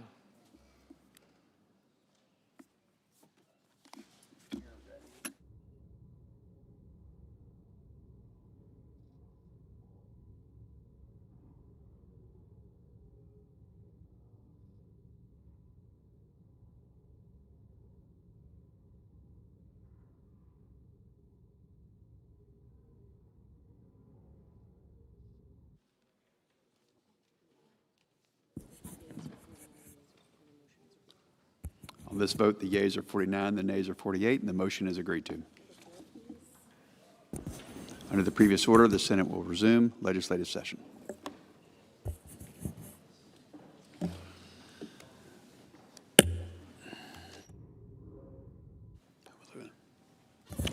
Who's it? Senator from Oklahoma. Mr. President, for generations, Americans understood that building our critical infrastructure was not a partisan cause. It was a national responsibility. Previous generations built the power plants, pipelines, highways, transmission lines, and mines that raised our standard of living, enabled the growth of our economy, protected our national security, and expanded opportunity across this country. The generations before us were builders, and their efforts gave us the great nation we often take for granted today. They understood that large-scale infrastructure was not merely a collection of projects, it was the backbone of national prosperity. That broad consensus built out the most advanced infrastructure of its time, delivering affordable energy and economic growth. Over time, America showed that we did not have to choose between a strong economy or a cleaner environment. We could achieve both because we had the confidence to build and innovate. Today, however, we have moved away from that spirit of national purpose. Instead of building for the future, we are increasingly living off what previous generations were willing to imagine, finance, and construct. We have been relying on the fruits of their labor for decades, and today we are beginning to see the harsh realities of infrastructure that is too aged and insufficient to support the next wave of growth. America's energy problem is not a lack of resources, nor is it a lack of ingenuity. It is our failure to build the infrastructure needed to move these resources to the people who need them. And we should be honest about how we got here. Like a frog in the boiling pot, we have slowly gotten into this dangerous condition that holds our great nation back. Over time, too many political leaders have become complacent. It became easier to oppose a project than to defend the need to build one. When every pipeline, transmission line, power generator, and industrial project is treated as something to stop rather than something to build responsibly, the cost of that does not disappear. They accumulate slowly until families are paying more, reliability is deteriorating, and investment is moving elsewhere. Nowhere is that failure clearer than in the Northeast. Pennsylvania sits atop one of the most prolific natural gas formations, not in the U.S., but in the world. Yet only a few hundred miles away, families, businesses, and New England pay some of the highest energy prices in the country because the region lacks sufficient pipeline capacity. That constraint creates an artificial scarcity. When demand rises during the winter, natural gas must serve both home heating and electricity generation. Because the pipelines cannot deliver enough fuel, prices surge, and generators turn to more expensive and dirtier alternatives like fuel oil. We saw this during the 2018 bomb cyclone. New England was forced to burn additional oil and actually import LNG from Russia, even though abundant natural gas was available nearby. And I'll remind you, this is gas that is priced at an equivalence of 42 cents a gallon versus the $4 per gallon fuel oil that it was substituted with. That outcome was not caused by a shortage of American energy. It was caused by a shortage of American infrastructure and by years of political decisions that made blocking projects easier than building them. I saw this problem firsthand while leading the Williams companies. We pursued the Constitution Pipeline, a 120-mile project designed to carry low-cost Pennsylvania natural gas to constrained markets in the Northeast. We had our federal certificate. We had bought the pipe, we had bought the right-of-way, and we were actually in the process of clearing the route. But we were stopped by a state government that used Section 401 of the Clean Water Act as a political veto, actually waiting until Earth Day to deny a permit for reasons that had absolutely nothing to do with water quality. It's actually ironic. Opponents to natural gas projects act like they're saving the planet, but what their efforts really do is make us shift to energy sources that have much higher emissions, like having folks in New England burn fuel oil. Yes, New England and New York use more fuel oil for power generation than anywhere in our nation. I also saw the chilling effect of judicial overreach. Williams built a $1 billion pipeline project to move gas from Pennsylvania into New Jersey. It was completely constructed, it was up and running, it was operating at a 90% load factor during the peak of the winter load, and yet 9 months after it was fully constructed and in service, the court vacated the certificate. Mr. President, put yourself in that boardroom for a minute. Imagine explaining to your board that you just spent $1 billion on a project the government now says you have no license to operate. What do you think that board is going to say the next time you bring them a large project to build? And these consequences are not limited to heating bills. The same infrastructure constraints leave our electricity system with less flexibility and almost no margin for error when demand surges. In fact, we saw here just 2 weeks ago in the PJM market, the nation's largest power market, electricity that normally trades at approximately $60 per megawatt hour rose to roughly $300 a megawatt hour, and at certain nodes on the system, the prices actually reached up to $2,500 a megawatt hour. And so in addition to that, PJM reduced and took emergency steps to restrict electricity to certain facilities, shutting down certain industries.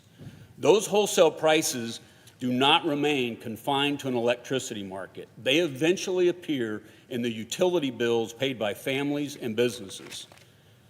I have spent a good deal of my time over the past several months sitting in the presiding chair where you are today, Mr. President, and listening to Democratic leaders rail against high gasoline prices. Well, gasoline is not the only energy bill families have to pay. In New York, retail electricity prices have risen by approximately 60% over the last 5 years, significantly more than gasoline prices have risen. Yet we hear far less outrage about the rising cost of keeping the lights on, heating a home, or running a small business. And we cannot simply blame those increases on energy producers. In fact, wholesale natural gas prices have declined over this same 5-year period on an inflation-adjusted basis. We cannot blame them on instability in the Strait of Hormuz either. The problem is actually much closer to home. It is the result of years of complacency here in government and a political culture that rewarded saying no while ignoring the cost of failing to build. When we prevent pipelines and transmission lines from connecting abundant supply with growing demand, the consequences are actually predictable. Prices rise, reliability declines, generators rely more heavily on costly backup fuels. The economic consequences extend far beyond the utility sector. A manufacturer, a data center, an industrial facility will not commit billions of dollars to a region if it cannot obtain reliable energy at a competitive price. Those projects move elsewhere, taking jobs, tax revenues, and economic opportunity with them. That is the central contradiction of our current system. America can produce extraordinary quantities of affordable energy, but our permitting process too often prevents us from being able to deliver it to the consumers. That is not an inevitable outcome. It is the result of political choices, and it can be corrected by political courage. That is why the opportunity before us is so significant, and this is why permitting reform is such a passion of mine. I constantly ask a simple question as I spend my time here in the Senate. Why wouldn't we do this? In this body, we often debate how much taxpayer money we should spend to solve a problem. But permitting reform presents us with something fundamentally different, an opportunity to strengthen the country that requires zero taxpayer investment. By cutting unnecessary delays and restoring predictability to the permitting process, we can attract private investment, lower consumer costs, create jobs, and grow this economy. It is quite literally economic opportunity lying on the ground. We simply need to pick it up. That leads me to another question. Who would actually be against this? Who would oppose a plan that attracts private investment back to our shores by providing the clarity that project developers desperately need? Perhaps our enemies would oppose it. They certainly see our inability to build as a huge vulnerability and a weakness of our great democracy. They benefit when our projects are trapped in an endless loop of reviews, appeals, and litigation. Or perhaps it is the cottage industry of litigants who have learned to profit from delay. These special interest groups have increasingly used administrative tools originally intended to protect legitimate environmental interests to stall or block projects for political purposes and end up doing more harm than good for our environment. They may not actually care about environment, but I do. They need a villain to drive their fundraising. They've made the energy company that villain, even though it is the utility and particularly the consumer of the utility who ultimately pays the price. Every day, Americans probably don't see the connection between something like a 401 water quality certificate and their skyrocketing utility bills, but I do. I have seen firsthand how these arbitrary standards are used as political footballs. When we allow these delays, we aren't hurting big energy. We are forcing American families to pay 3 times the rate for their power because of the massive risk that we've injected into the system. It is time to stop the regulatory creep and the endless litigation. It is time to embrace a fuel source neutral approach that focuses on one thing: building a stronger, more secure America. Unless you're a trial lawyer looking for a payout or a foreign adversary looking for a weakened America, there really is no reason to be against this. Mr. President, this country was built by men and women who understood that great nations must be the best places to host tomorrow's industries. We should honor that inheritance not by merely maintaining what was left to us, but by demonstrating the same courage and ambition. The defining geopolitical contest of this century will be won by the nations that can deploy their resources, not just those that possess them. America has the energy, the capital, and the technology to lead. The only remaining question is whether we have the political will to build the infrastructure necessary to turn those advantages into sustained global leadership. I'm retired from the industry. I have zero political ambition beyond this seat that I'm in right now. I am here because I have seen how this system is positioned to strangle our great country. Let's stop choosing short-term popularity over long-term economic and national security. We have a bill. Let's work together to legislate a solution. We cannot let what has been one of our greatest strengths turn into our biggest vulnerability. It is time for this Senate to show courage and lead. It is time to restore confidence in America's capacity to outrun our competition, and it is time to get America building again. And with that, I yield the floor.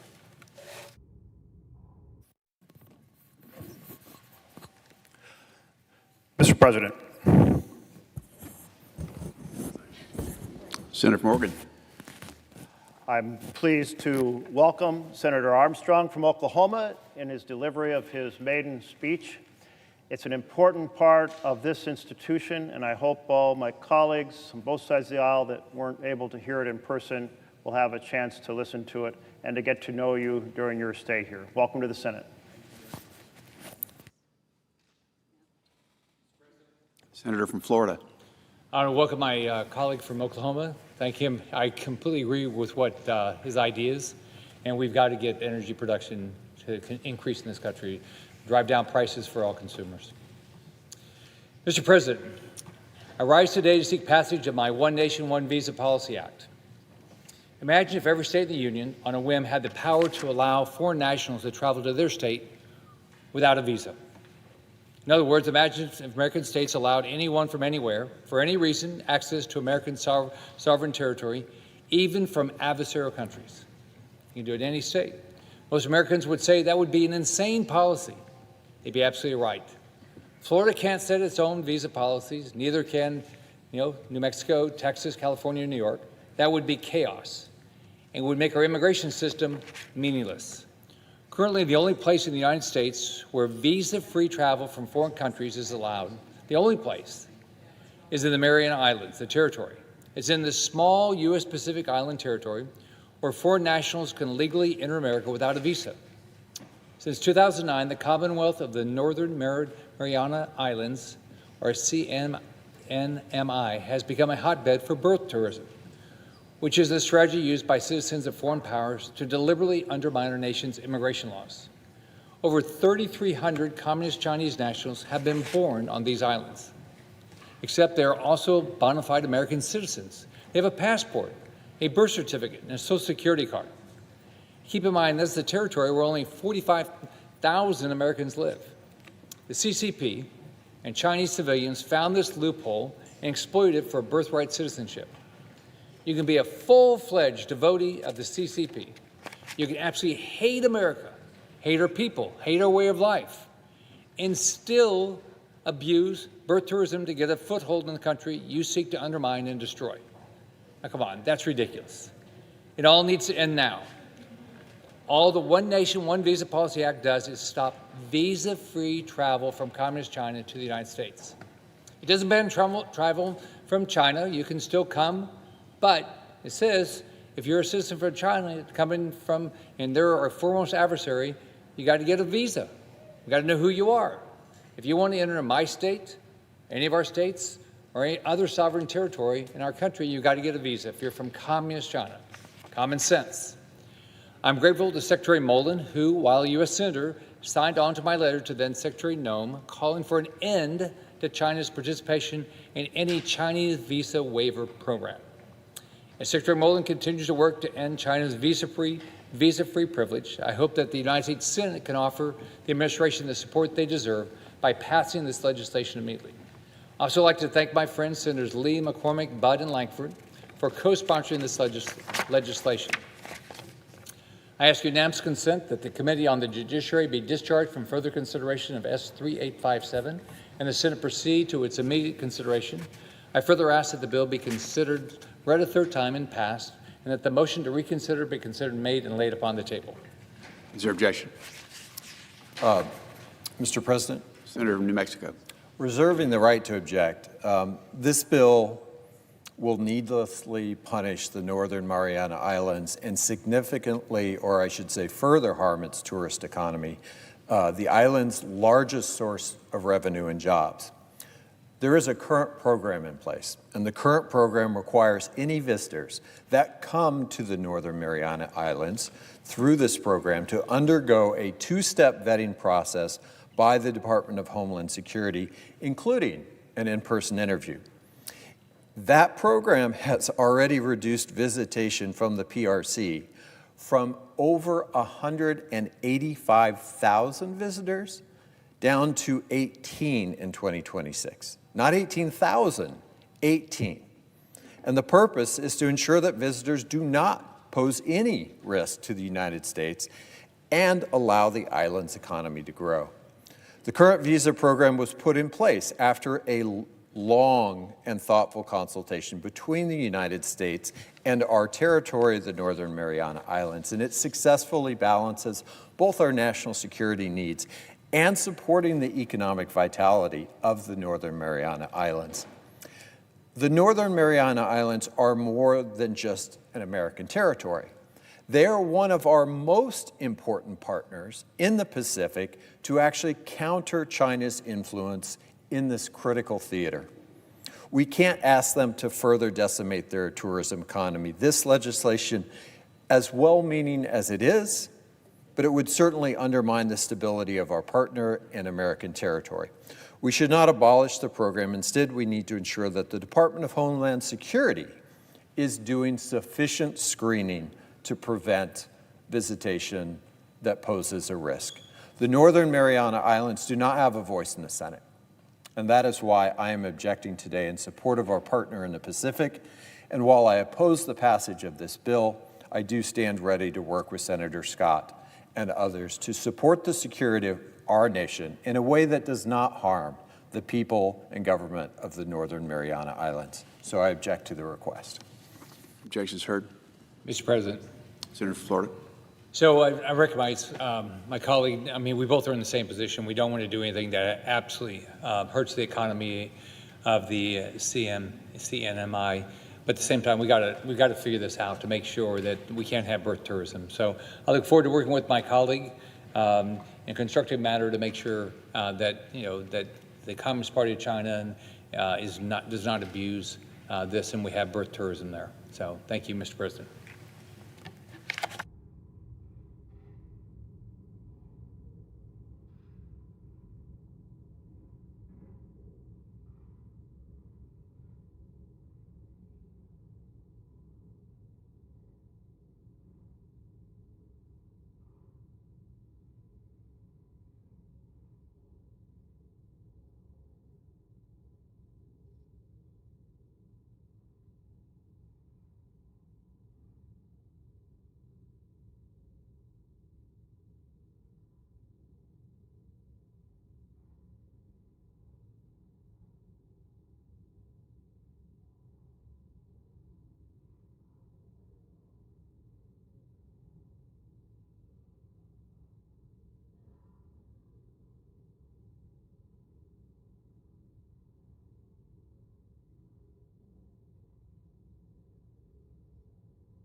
Senator from Oregon. I move to proceed to calendar 447 SJ Res 198. Clerk will report. Calendar number 447, SJ Res 198, joint resolution providing for congressional disapproval under Chapter 8 of Title 5, United States Code of the rules submitted by the Centers for Medicare and Medicaid, and so forth. I ask for the yeas and nays. Is there a sufficient second? Second. The yeas and nays are ordered. I ask unanimous consent that the following members of my team be granted floor privileges for the remainder of the Congress: Ava Wyden, Kira Posner, Julia Long, Colin Park, Olivia Hicks, Daniel Reichert, and Mahima Yogesh. Without objection. Mr. President and colleagues, at the beginning of this year, the Trump administration empowered unaccountable AI companies to delay and deny certain types of care in traditional Medicare. Now, Donald Trump promised that he would not touch Medicare. And today, it is clear that that Trump promise has been broken. Seniors paid into Medicare out of every paycheck during their working years, and they did so with an expectation they would have an ironclad guarantee of affordable health care. Today, seniors in 6 states across America are discovering that care their doctor has recommended for them has been slowed or halted by a shadowy, AI-driven third party. The consequences are not abstract. Seniors with severe back pain have to wait weeks for relief, upending their lives and leaving them suffering because of the bureaucracy of health care. The types of care that are subject to these restrictions are not frivolous. Knee arthroscopies, nerve stimulation, steroid injections, cervical fusion. These types of procedures are the care that seniors rely on to stay mobile and pain-free in the aging process. Now decisions between doctors and patients are overridden by for-profit AI contractors. The Trump administration's only defense of this model has been to point to the rapid rise of skin substitute procedures to justify their flawed experiment. But the Trump administration's work doesn't pass the smell test. First, the Centers for Medicare and Medicaid Services already have now lowered payment rates for this procedure.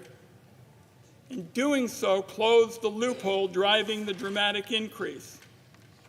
Second, these skin substitute procedures only account for a tiny fraction of care under the model. In the case of Oregon's neighbor to the north, Washington State, skin substitutes account for less than 1% of services, less than 1% of the services, Madam Chair, subject to the prior authorization under this model. So the excuses hold no water. Prior authorization has run rampant in the American healthcare system. For-profit insurance companies are increasingly using this business tactic to block and deter care in order to increase their profits. I want to put a fine point on this. In 2024, insurance companies that sell Medicare Advantage plans denied more than 4 million prior authorization requests. Just think about that. 4 million prior authorization requests.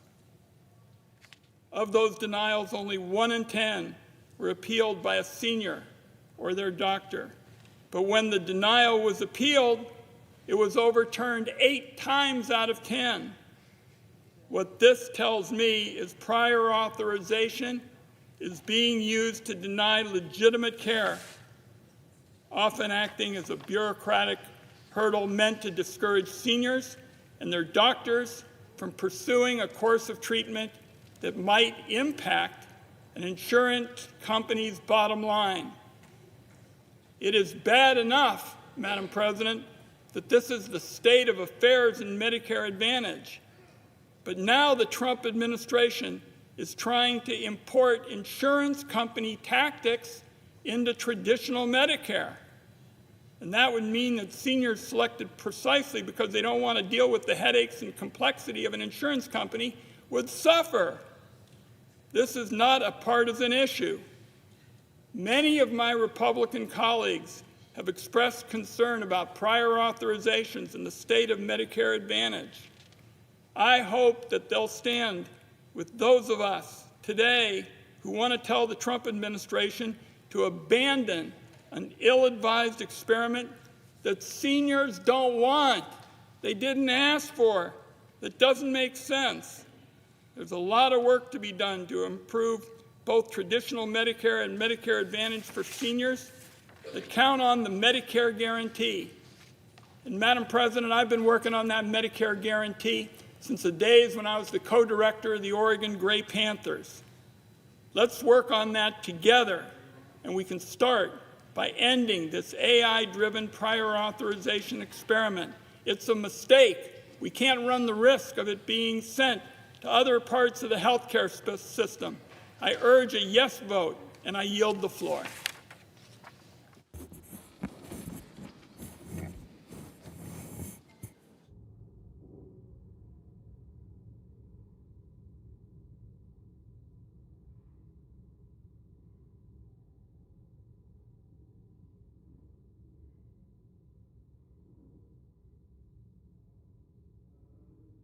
Senator from Idaho. Madam President, I have 8 requests for committees to meet during today's session of the Senate. They have the approval of the majority and minority leaders. Duly noted. Thank you. Madam President, in response to the discussion that my colleague from Oregon has just engaged in, far too often our nation's healthcare system incentivizes low-value, high-cost services. For years, bipartisan policymakers throughout Capitol Hill and across administrations have endeavored to disrupt this flawed paradigm, especially in the Medicare program.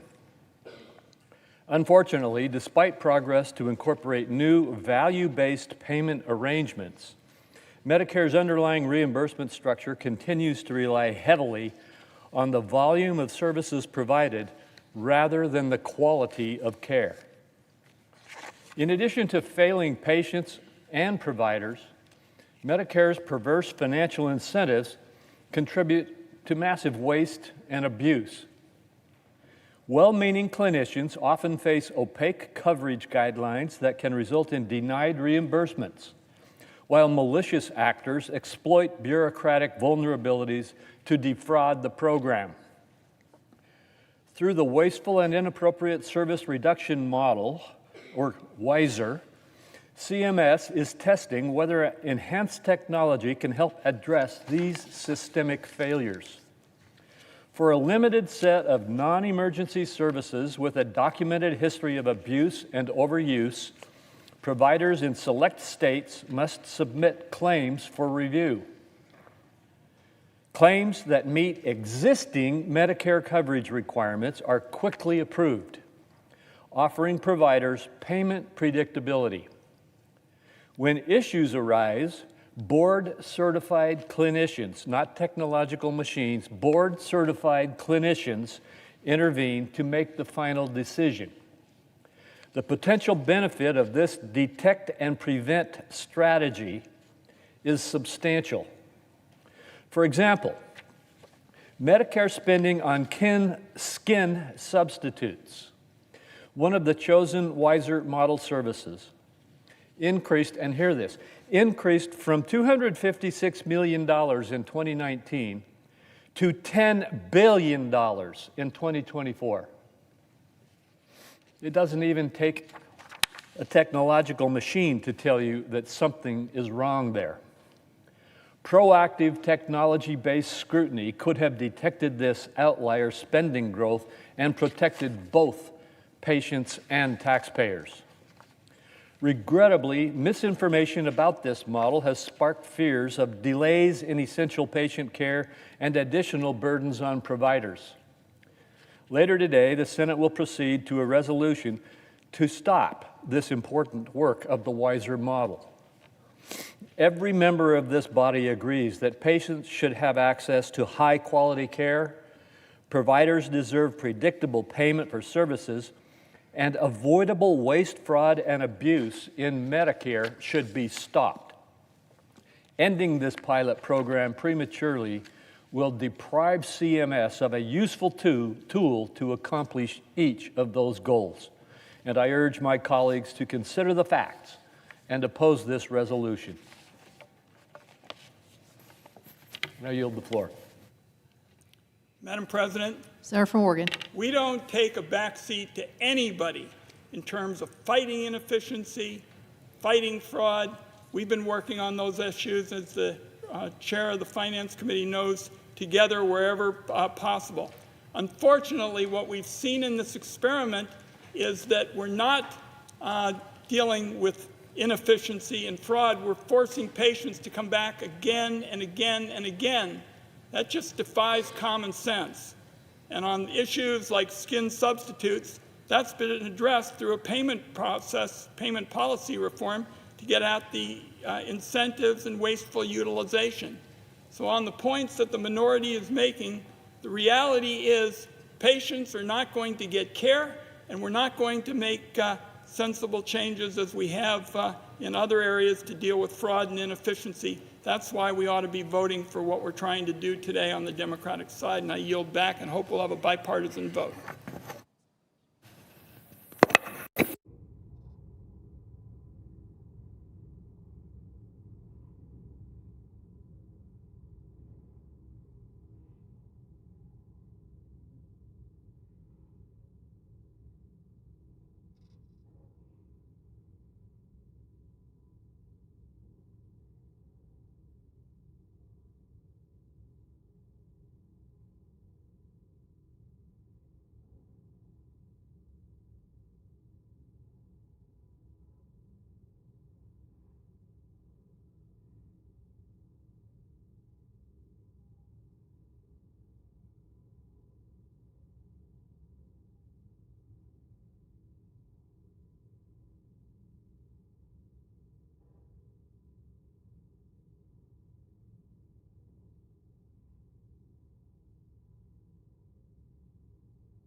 Are we in a quorum call? No. Thank you, Madam President. I wanted to talk today about not just how Republicans are making healthcare more expensive, but also how they are making it just plain worse for seniors. President Trump came into office saying he would not cut Medicare, but that was clearly a lie because right now his administration is trying to privatize Medicare, in part by putting AI between Medicare beneficiaries and their health care.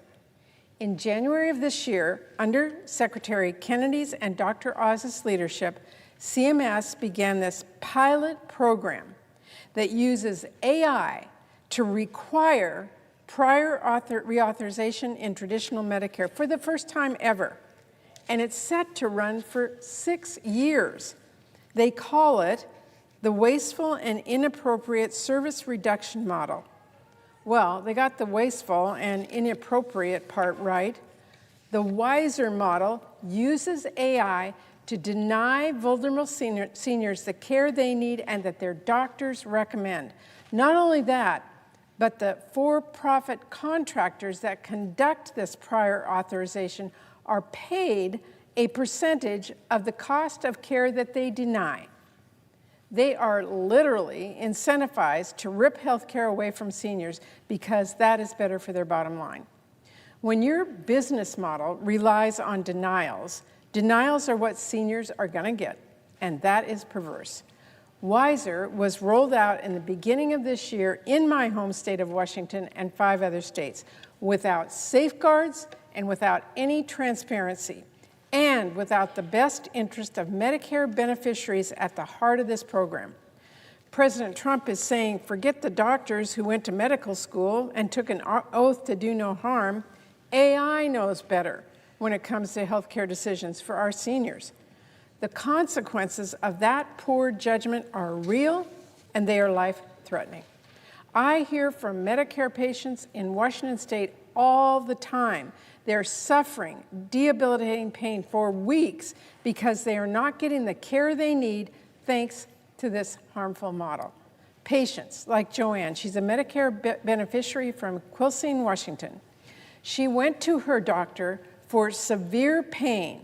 An MRI showed that a herniated disc was pressing on her sciatic nerve. Joanne's doctor prescribed an epidural injection to help ease that pain. This was standard, routine care that before this year she would have been able to get quickly after it had been recommended by her doctor.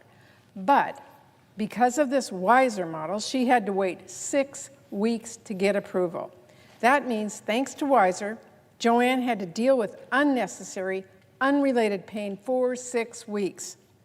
Because of this nonsense delay, her day-to-day life was disrupted, and the burden fell on her then to fight for the care she needed. This is simply outrageous.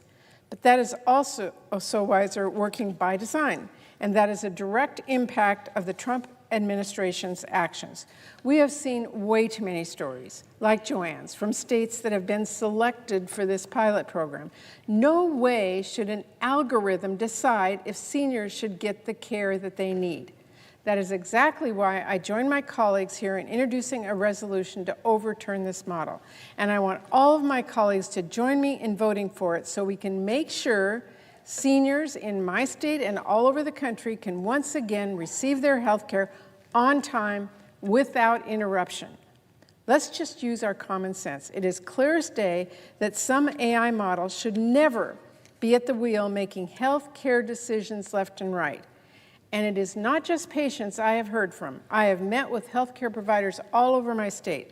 Whether it's a rural hospital or a doctor in Seattle, no one has had anything good to tell me about prior authorization in traditional Medicare. Now, I ran for office because I believe regular people deserve a say in how their government is run. And that is especially true when it comes to the government deploying AI technology. I don't know any senior Republican or Democrat who asked President Trump to let AI decide if their doctor recommended treatment was necessary. Of course, AI can help make things more efficient or do good things, That's not what the Wiser model is doing. So let's get to the crux of it. As a country, we make a promise to American seniors. If they paid their taxes throughout their careers, they earned their Medicare coverage, full stop. Wiser breaks that promise to seniors with these senseless, AI-driven prior authorizations that deny and delay care.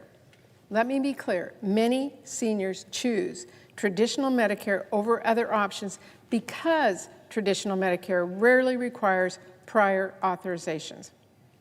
People choose traditional Medicare because they want to make their health care decisions with their doctor, not with a private company that's out to make a profit. Simply put, the Wiser model, which again delays and denies necessary care to Medicare patients, it is reckless and it is irresponsible. I want my Republican colleagues to join us in voting to get rid of Wiser once and for all because, Madam President, this should not be a partisan issue. We all have seniors in our states that deserve the highest level of care without having to deal with red tape and delay. Thanks to Trump, AI is getting in between our seniors and their health care in Arizona, in New Jersey, in Ohio, in Oklahoma, in Texas, and in my state of Washington. We have an opportunity to stop this harmful experimental pilot program before more seniors are harmed. No senior in America should have to appeal their pain and suffering to a machine. To my colleagues, if it was your spouse or parent who needed care, who would you want to decide if they get their treatment? Their doctor or a for-profit algorithm? Would you want them to suffer in pain for weeks for care that they are entitled to? I know what my answer is. Let's maintain the promise of Medicare. Let's pass this resolution. Thank you, Madam President. I yield the floor. Madam President. Senator from Oregon. Before she leaves the floor, let me say to Senator Murray that I so appreciate your presentation and particularly talking about the algorithms. And also the fact is that under what you described and did very clearly, the big winner under this flawed experiment is a bunch of middlemen who are trying to profit off denials and not the people who really desperately need care. So I very much appreciate it, and Oregon is proud to be a partner with Washington State in leading the country to get rid of this very flawed idea, and I thank you for your remarks. Thank you. Back.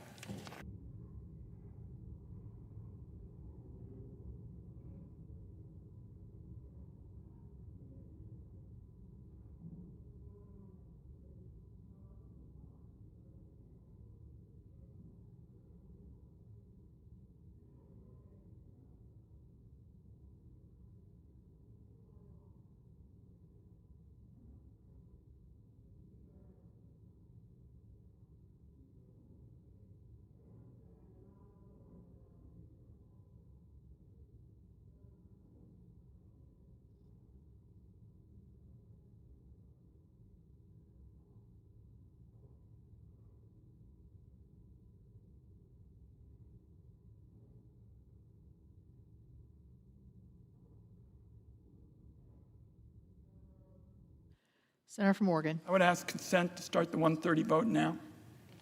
Without objection. Questions on the motion? Yeas and nays were previously ordered.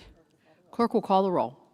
Ms. Alsobrooks, Mr. Armstrong, Ms. Baldwin, Mr. Banks, Mr. Barrasso, Mr. Bennett, Mrs. Blackburn, Mr. Blumenthal, Ms. Blunt Rochester, Mr. Booker, Mr. Bozeman, Mrs. Britt, Mr. Budd, Ms. Cantwell, Mrs. Capito.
Mr. Cassidy, Ms. Collins, Mr. Coons, Mr. Cornyn, Ms. Cortez Masto, Mr. Cotton, Mr. Kramer, Mr. Crapo, Mr. Cruz, Mr. Curtis, Mr. Daines, Ms. Duckworth, Mr. Durbin, Ms. Ernst, Mr. Fetterman, Mrs. Fisher, Mr. Gallego, Mrs. Gillibrand, Ms. Graham, Mr. Grassley, Mr. Haggerty, Ms. Hassan, Mr. Hawley, Mr. Heinrich, Mr. Hickenlooper, Ms. Hirono, Mr. Hoven, Mr. Husted,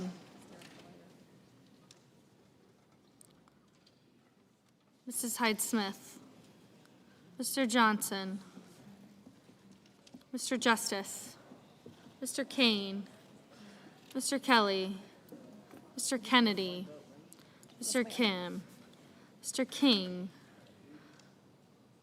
Ms. Klobuchar, Mr. Langford.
Mr. Langford, Mr. Lee, Mr. Lujan, Ms. Lummis, Mr. Markey, Mr. Marshall, Mr. McConnell, Mr. McCormick,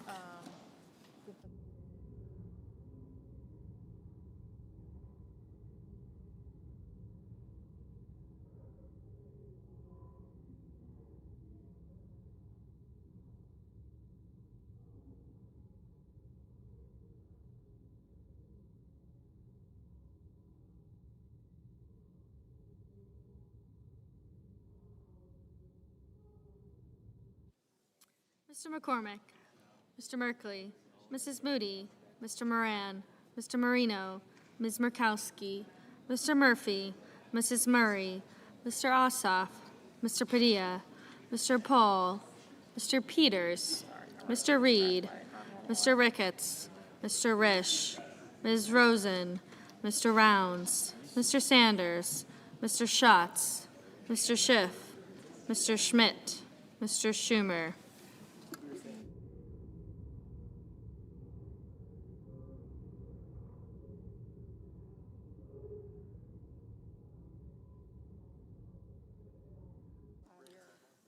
Mr. Scott of Florida, Mr. Scott of South Carolina, Mrs. Shaheen, Mr. Sheehy, Ms. Slotkin, Ms. Smith,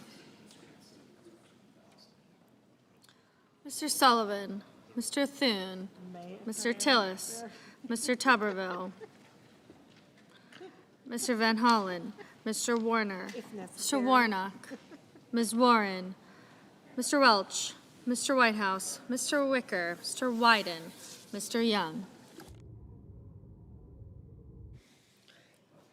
Senators voting in the affirmative: Heinrich, Kane, Murray, and Wyden. Senators voting in the negative: Blackburn, Budd, Capito, Collins, Cornyn, Kramer, Crapo, Curtis, Grassley, Hyde-Smith, Lummis, Marino, Murkowski, and Tuberville.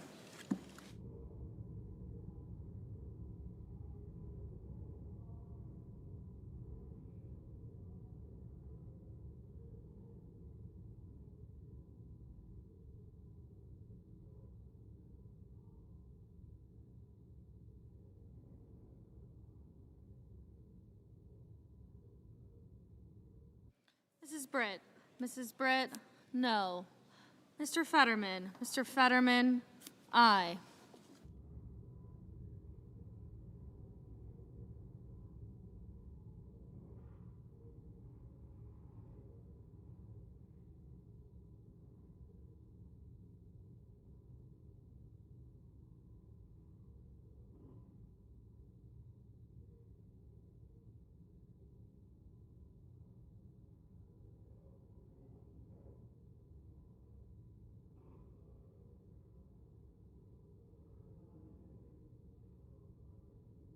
Ms. Cortez Masto. Ms. Cortez Masto, aye. Mr. Tillis. Mr. Tillis, no. Mr. Sheehy. Mr. Sheehy, no.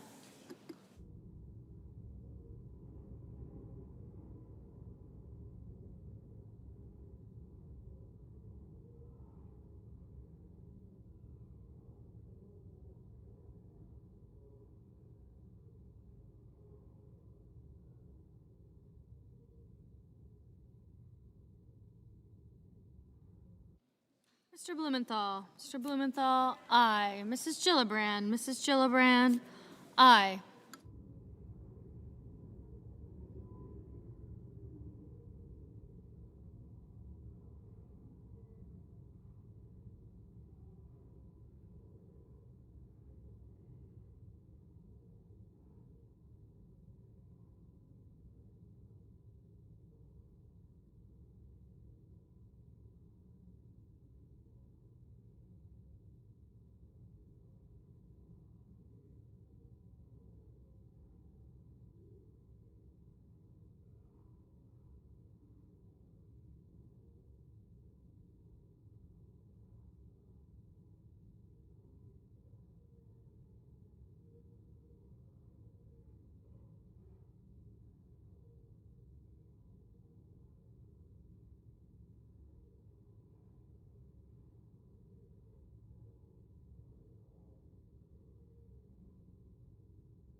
Mr. Cotton. Mr. Cotton, no.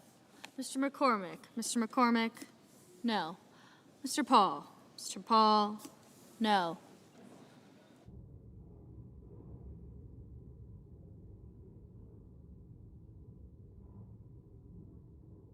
Mr. Barrasso. Mr. Barrasso, no.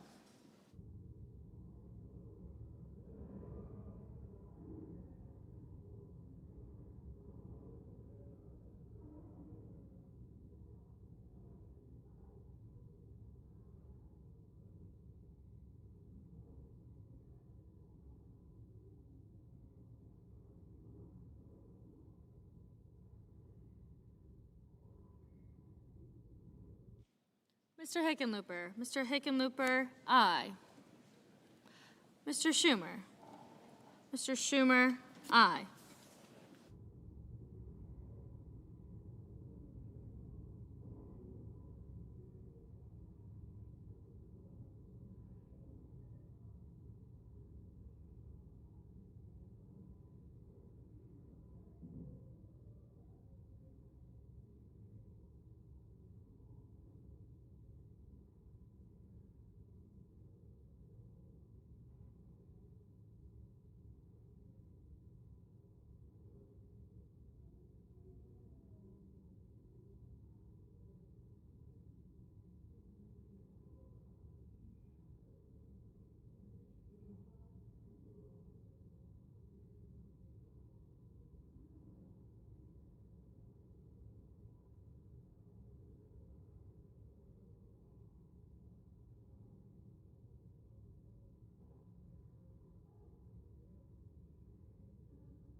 Mr. Gallego. Mr. Gallego, aye. Mr. Husted. Mr. Husted, no.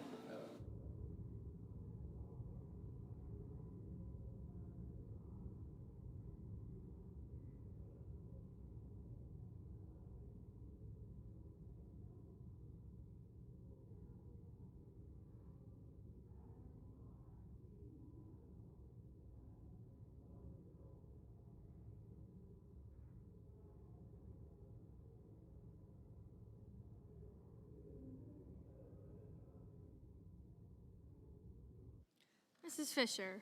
Mrs. Fisher, no.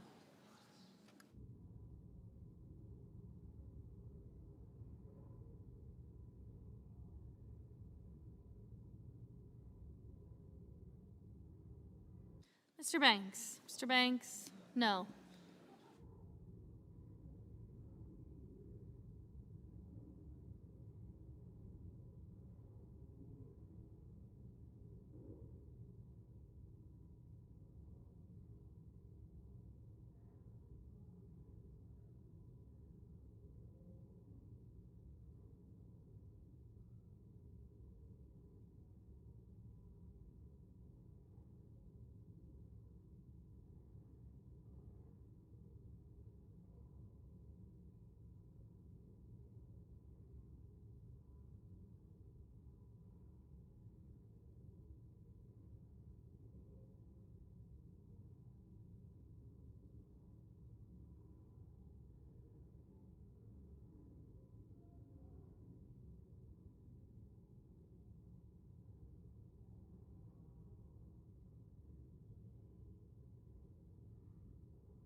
Ms. Blunt Rochester. Ms. Blunt Rochester, aye.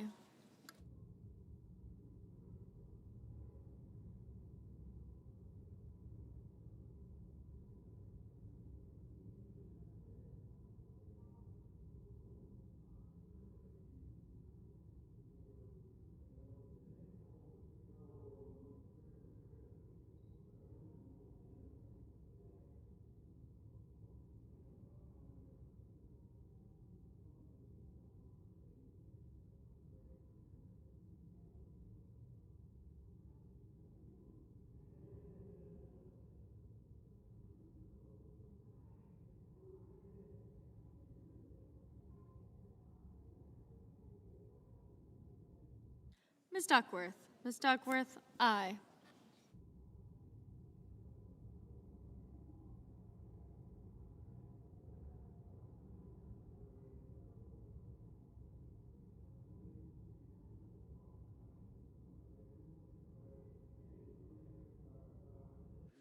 Mr. Justice. Mr. Justice, no.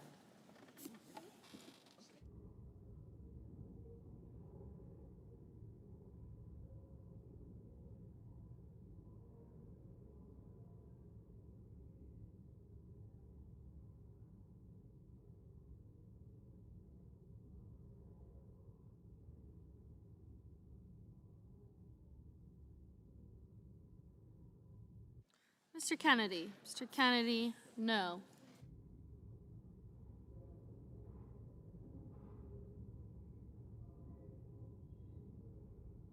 Mr. King. Mr. King, aye.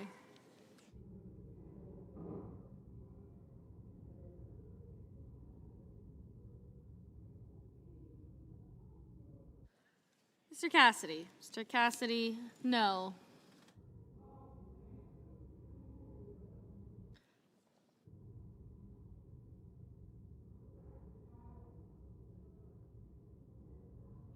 Mr. Welch. Mr. Welch, aye.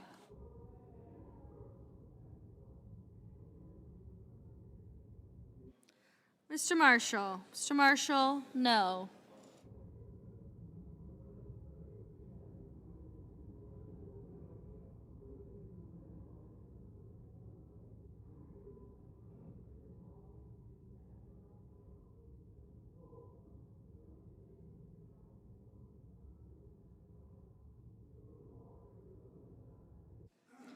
Mr. Bennett.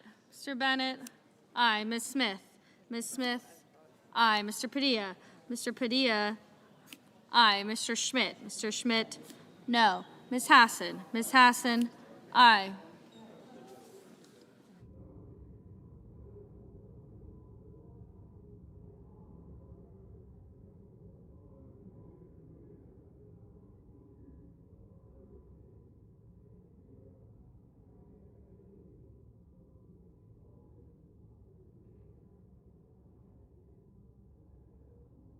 Mr. Lujan? Mr. Lujan? Aye.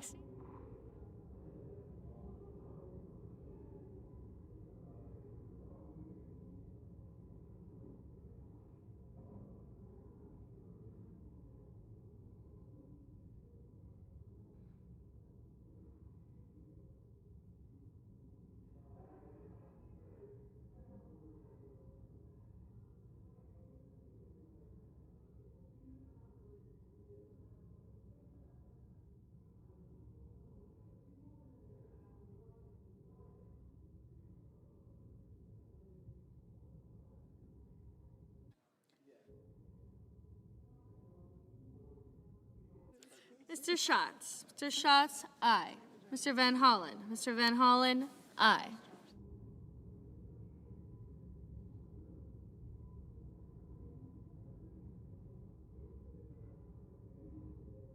Mr. Durbin? Mr. Durbin? Aye. Ms. Baldwin? Ms. Baldwin? Aye. Mr. Hawley? Mr. Hawley? No. Mr. Whitehouse? Mr. Whitehouse? Aye.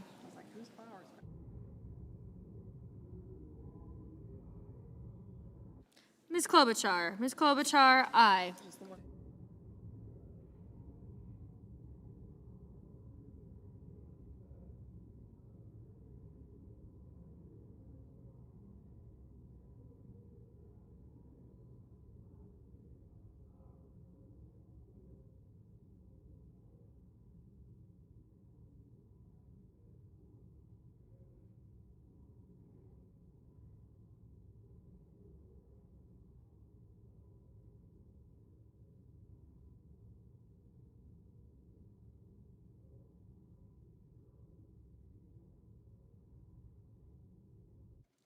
Mr. Scott? Mr. Scott of Florida? No.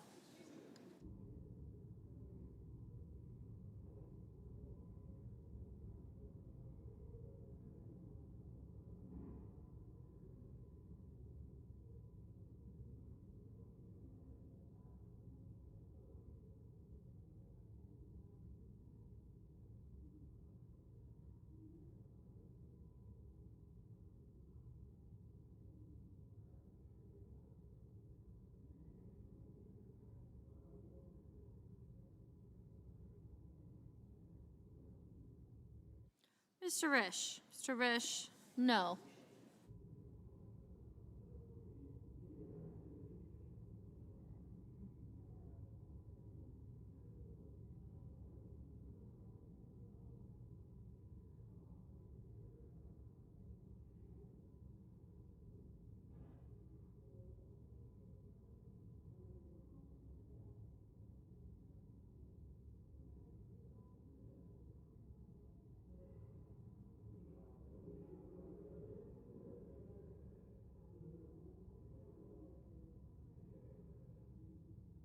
Ms. Osselbrooks? Ms. Osselbrooks? Aye.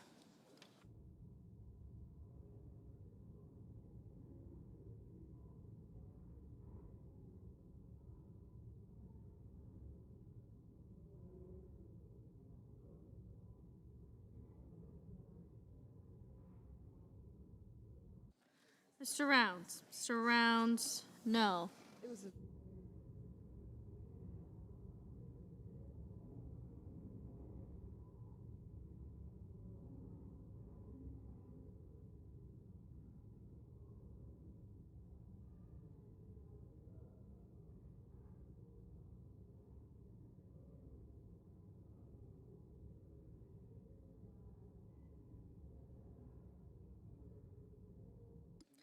Mr. Schiff? Mr. Schiff? Aye. Mr. Scott? Mr. Scott of South Carolina? No. Ms. Graham? Ms. Graham? No.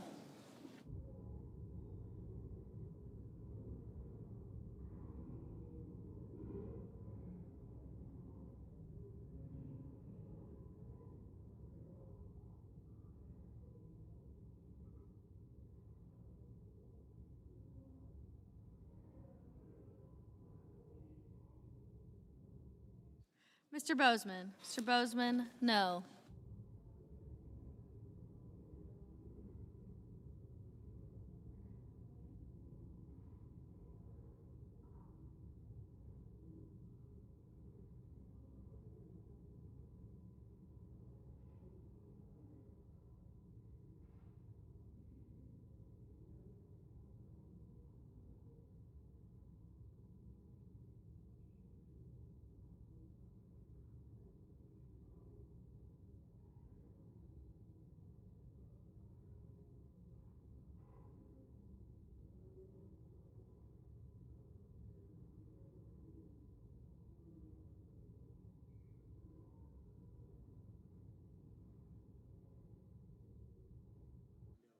Mr. Lee. Mr. Lee, no.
Ms. Ernst. Ms. Ernst, no.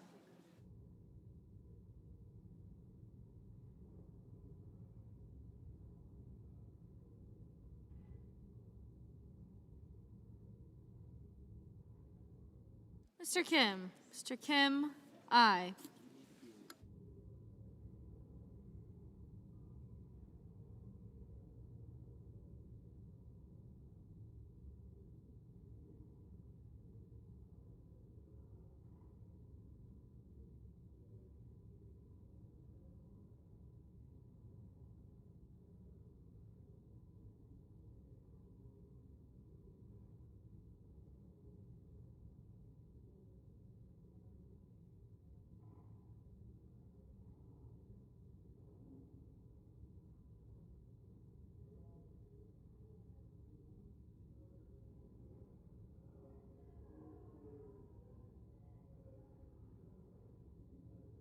Mr. Johnson. Mr. Johnson, no.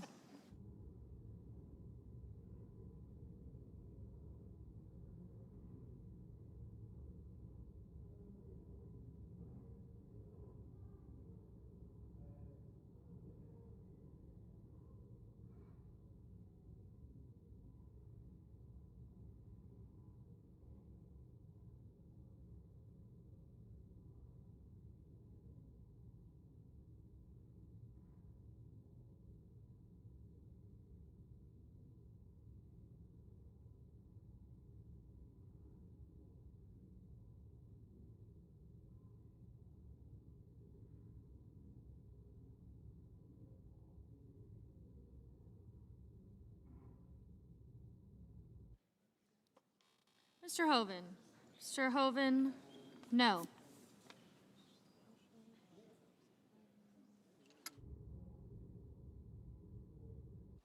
Mr. Reed. Mr. Reed, aye. Mrs. Shaheen. Mrs. Shaheen, aye.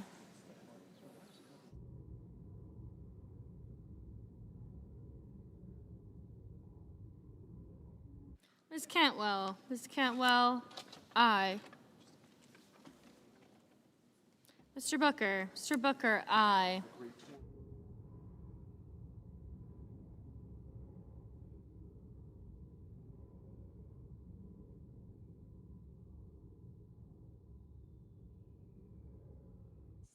Ms. Rosen. Ms. Rosen, aye. Mr. Daines. Mr. Daines, no.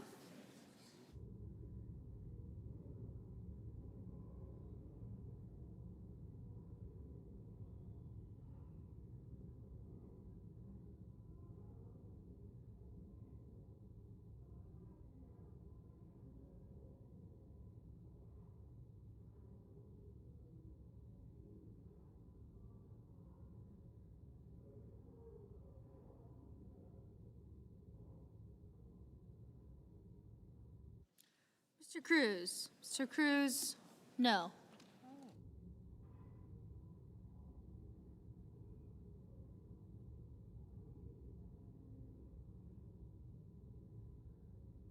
Mrs. Moody. Mrs. Moody, no.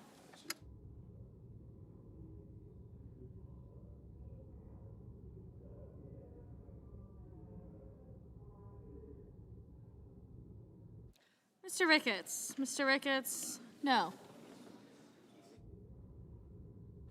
Mr. Merkley. Mr. Merkley, aye. Mr. Armstrong. Mr. Armstrong, no.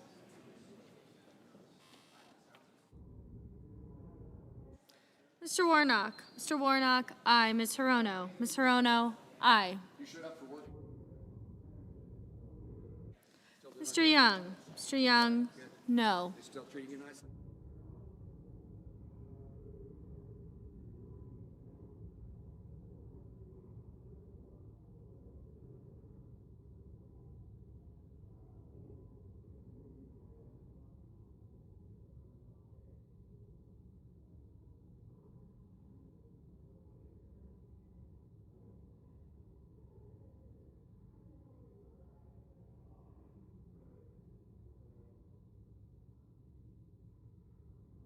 Mr. Moran.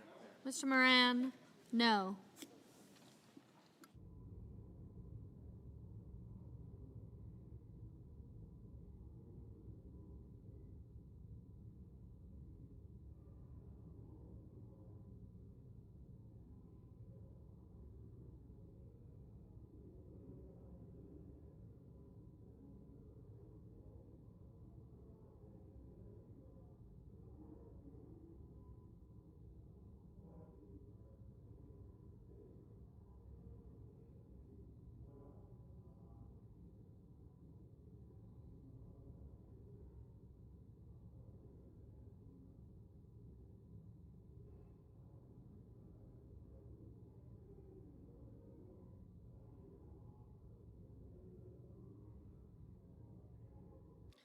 Mr. Sanders. Mr. Sanders, aye.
Ms. Slotkin. Ms. Slotkin, aye.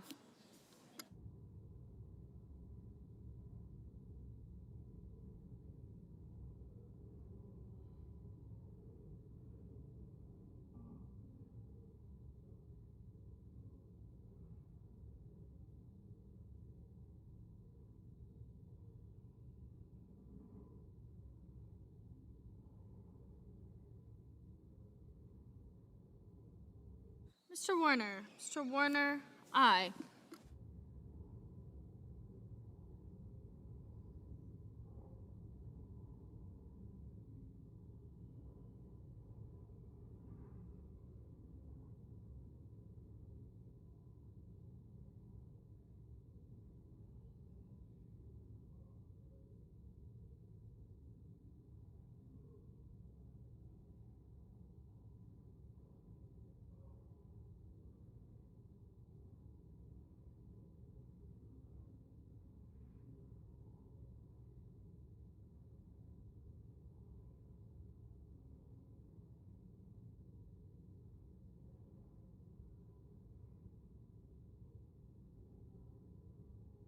Mr. Coons. Mr. Coons, aye. Mr. Ossoff. Mr. Ossoff, aye. Ms. Warren. Ms. Warren, aye.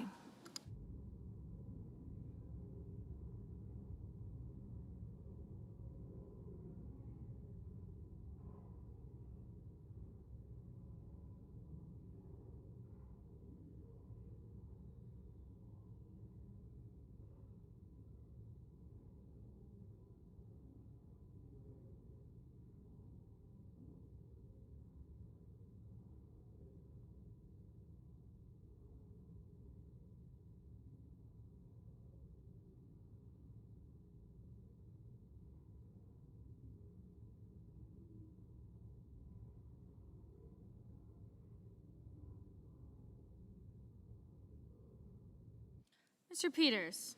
Mr. Peters, aye.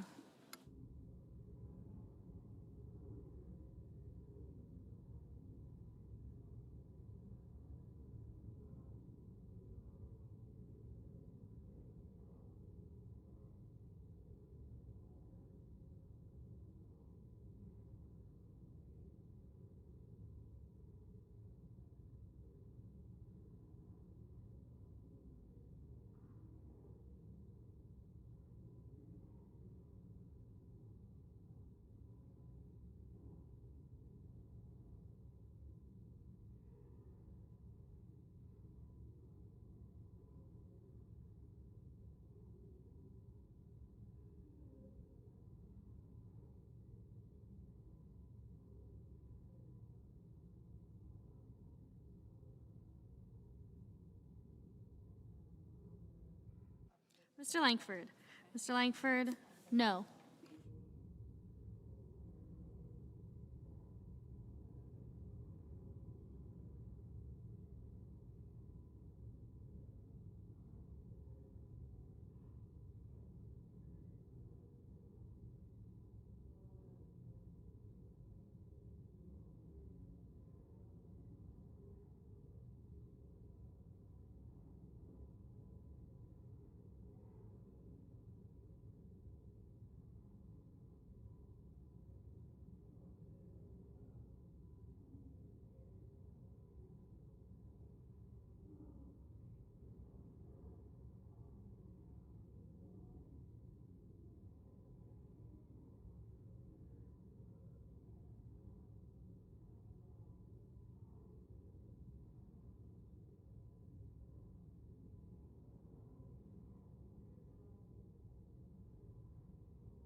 Mr. Sullivan?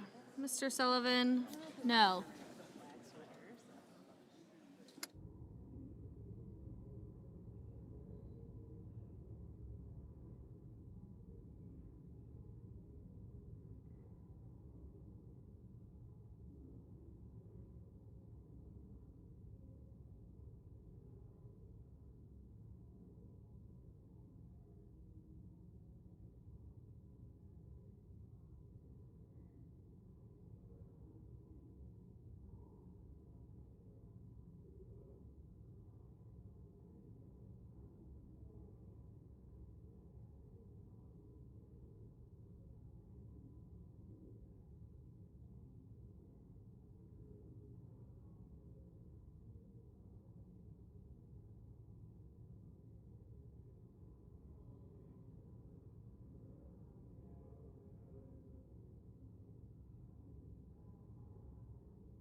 Mr. Kelly? Mr. Kelly, aye.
Mr. Markey.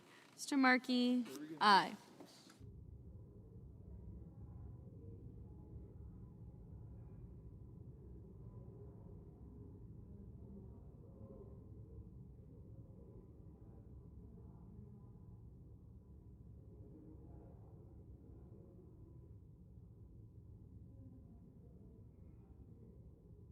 Mr. Thune. Mr. Thune, no.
On this vote, the nays are 46, the yeas are 46, the noes are 50, and the motion is not agreed to.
Mr. President.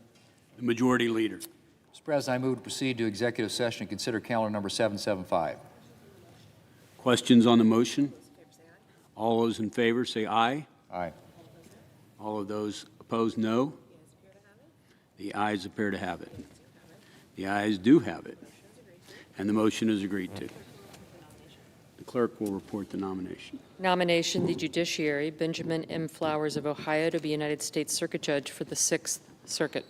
Mr. President, I send a cloture motion to the desk. The clerk will report.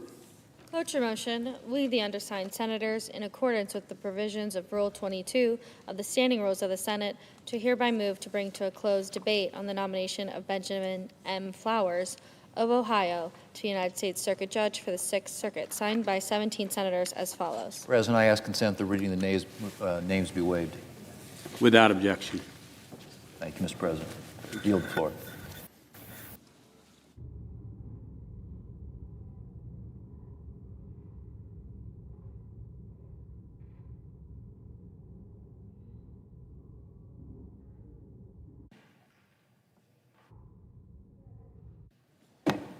The senator from Florida. Thank you, Mr. President. I rise today to share some good news with the United States of America.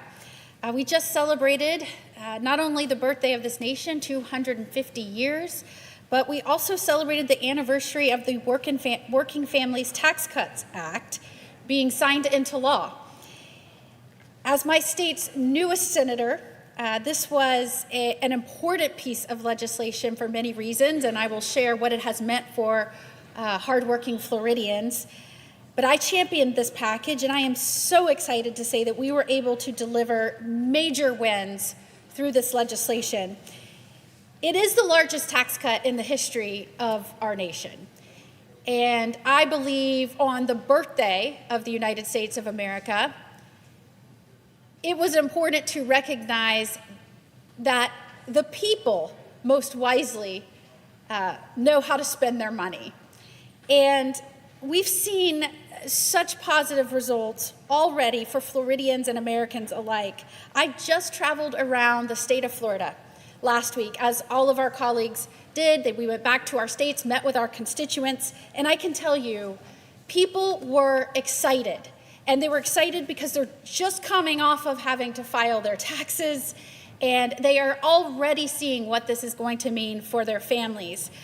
We got together with law enforcement officers, hundreds of them, where we highlighted no tax on overtime. A lot of people don't think about how no tax on overtime helps those that wear a badge and pick up extra shifts, put their lives on the line to protect us. Now they get to keep more of that money when they do so. We celebrated no tax on tips at a restaurant called Beth's Burger Bar, and so many of their waiters and waitresses were excited about keeping more of their own money. We talked to parents about child-owned investment accounts over at a local school in St. Cloud. Floridians are just excited, and they have a right to be. We can proudly boast that we now have the highest average tax refund of any state in the nation. And that is great news for Floridians, but it's not just Floridians. Millions of Americans have taken advantage of these new tax cuts. Over 7.5 million individuals claimed no tax on tips. 29 million Americans have claimed no tax on overtime. For a waitress working late shifts or a hotel worker to drive Florida's tourism economy, that means they're keeping more of that money. For the nurse, or as we discussed, the law enforcement officer picking up extra shifts, the linemen that so often have to come in and restore power in Florida after storms, when they're putting in extra hours, factory workers putting in extra hours to support their families, that no tax on overtime rewards hard work instead of taxing it. And these tax cuts weren't just for workers, they were also for seniors. And in Florida, the senior state, this was incredibly meaningful. In Florida, we are home to one of the largest senior populations in the nation, with more than 5 million seniors. That is more seniors than many of the population in the entirety of some of my sister states around the nation. And so I've argued very hard for the provisions that eliminated taxes on Social Security benefits and provided additional relief through the enhanced deduction for seniors. So there were two ways we were trying to make it easier on our seniors. More than 35 million seniors have already claimed the enhanced deduction, and that helps them keep more of that retirement income. So after a lifetime of work, seniors deserve to keep more of what they earned working, not send it back up here to Washington, where we keep showing time after time after time these days that so much of it had gone to fraud. And so making sure we're keeping money in the pockets of hardworking Americans is incredibly important. So I just want to underscore what that meant, that Working Families Tax Cut Act, just this past filing season. 97% of all filers in the nation, 97% received a tax cut. American families and workers claimed $82 billion in individual relief directly from the act, and Americans received $325 billion in total tax refunds. $325 billion in total tax refunds. And as I said before, Floridians can brag that they brought home the largest average federal tax refund in the country. Our state filers brought home an average refund of $4,500 compared to the national average of $3,300. Just as importantly as delivering tax relief and beefing up some of those deductions were for Americans and our seniors, we also made sure that that act invested in our next generation, our children. Through the package, we thought outside the box. We did something that has never been done before, and we created child-owned investment accounts for every American child born, which was designed to give our next generation a real jump start on the American dream. And a lot of people still do not know this. It shocked me as I was traveling around Florida last week, and these were folks who had just had babies, and they did not know that their child that they were holding was already eligible for $1,000 into an investment account for every baby born from 2025 through 2028 whose parents open up one of these accounts, and it is so easy to do, incredibly easy to do. The U.S. Treasury will invest $1,000. If the child doesn't touch it, and you can add to it too, but if you don't touch that original investment, by the time they turn 18 and they're on their own, and you can use this for education, for a down payment on a house, there are ways that you can use that. It's almost $8,000. If they don't touch it at all, it is projected it could be hundreds of thousands of dollars upon retirement, close to $1 million, if not more. This is incredible news. So when you're hearing about all of the fraud that we keep uncovering, or where we sent millions of dollars to some foreign country to help some crazy program for foreign nationals, today Americans can go to irs.gov/Trump accounts and sign up and get $1,000 for their kids. And the lens through which we viewed this, and the lens through which we approached this and argued for this historic act, was how do we reorient? How do we course correct and start making decisions on behalf of this country to invest in Americans, American children, American industry first? More than 5.5 million child-owned investment accounts have been opened nationwide so far, and 1.4 million are eligible for the 1,000 pilot program contribution.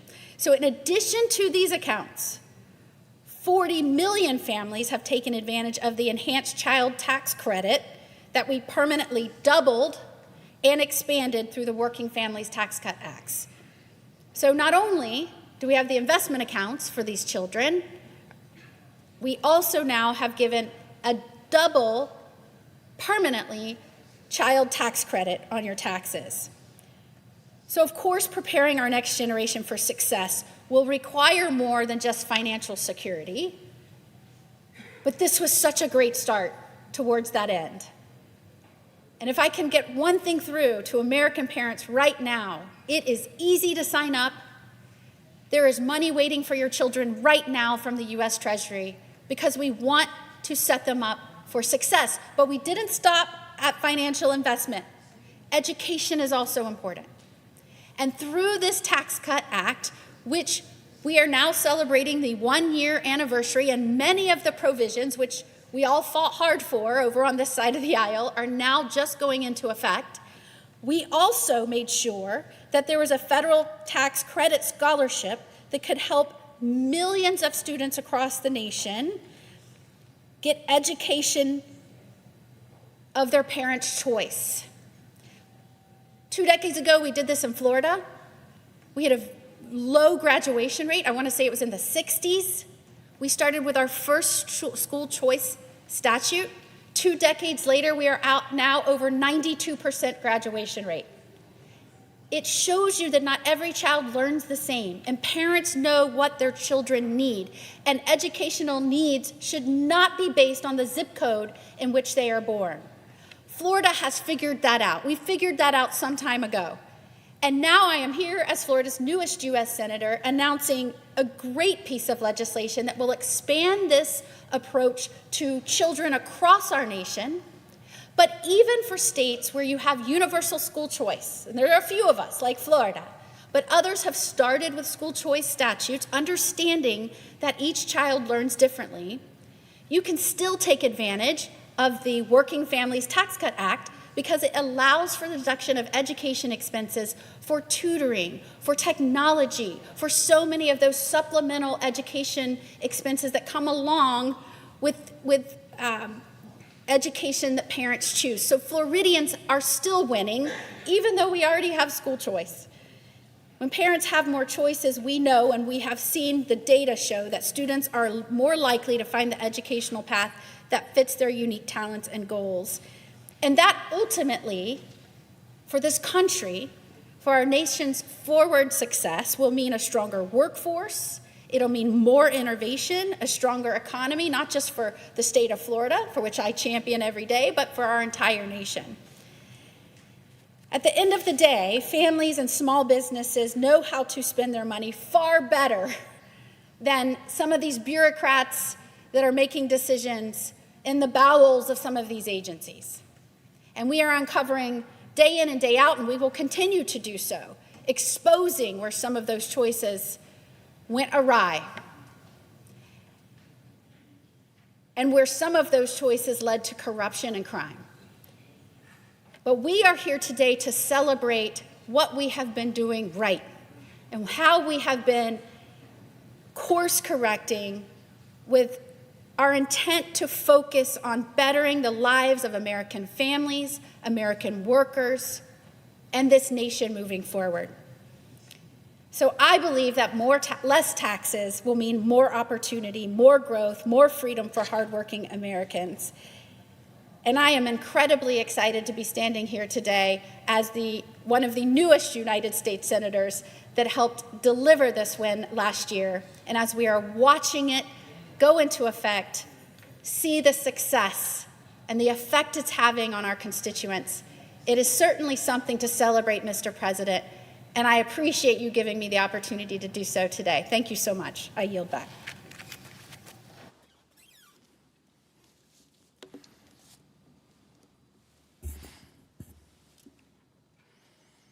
Mr. President.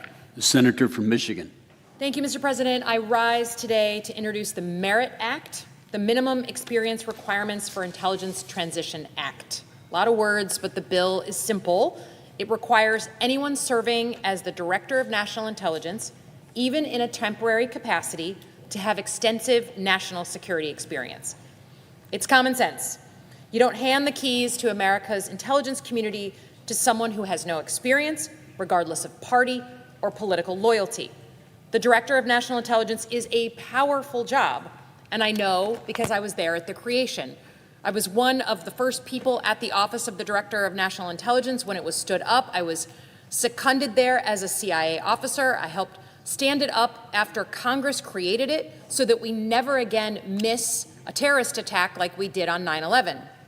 The office uses powerful tools to gather secrets from our foreign adversaries like China and Russia, from terrorist networks, from threats to our homeland.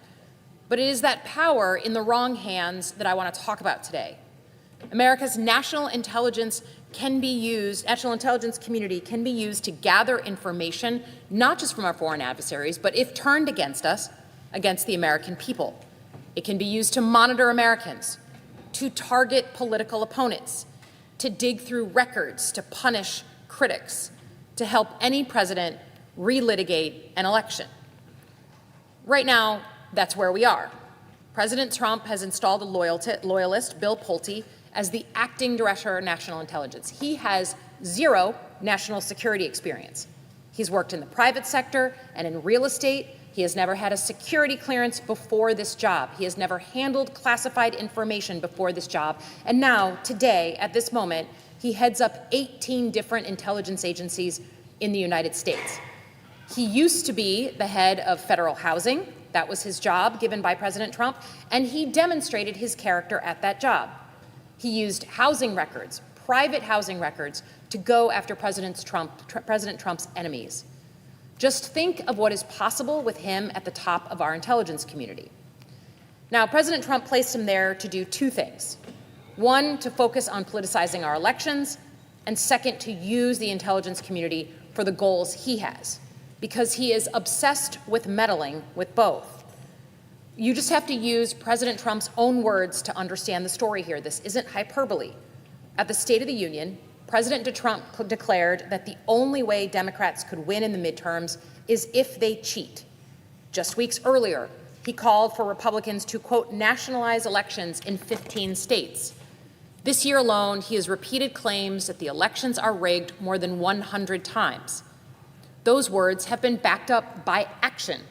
He has attempted to seize ballots in Georgia, my home state of Michigan, and Arizona. He has sued 30 states in total for their voter rolls. He has pushed Congress over and over again to pass the Save America Act, which would disenfranchise millions of voters across the country. He dismantled the Election Assistance Commission, which helps every state carry out their elections. He's pushed the Postal Service to restrict mail-in voting. He has refused to rule out sending U.S. uniformed troops or law enforcement to the polls to interfere in the elections come November. And he's pressed the Supreme Court to go after and gut parts of the Voting Rights Act, allowing states to silence the voters, particularly minority voters. Second, he has tried to weaponize our intelligence community. He has declassified information to support false claims about elections and sow doubt in our democracy. He's directed the CIA, the NSA, and other intelligence agencies to target his enemies. He's created a weaponization working group to implement that work. And he has sent the former Director of National Intelligence, Tulsi Gabbard, to raid ballots in Fulton County, Georgia, something that the intelligence community has no business doing. Now, President Trump is giving a speech tonight. Bill Pulte is now at the center of this.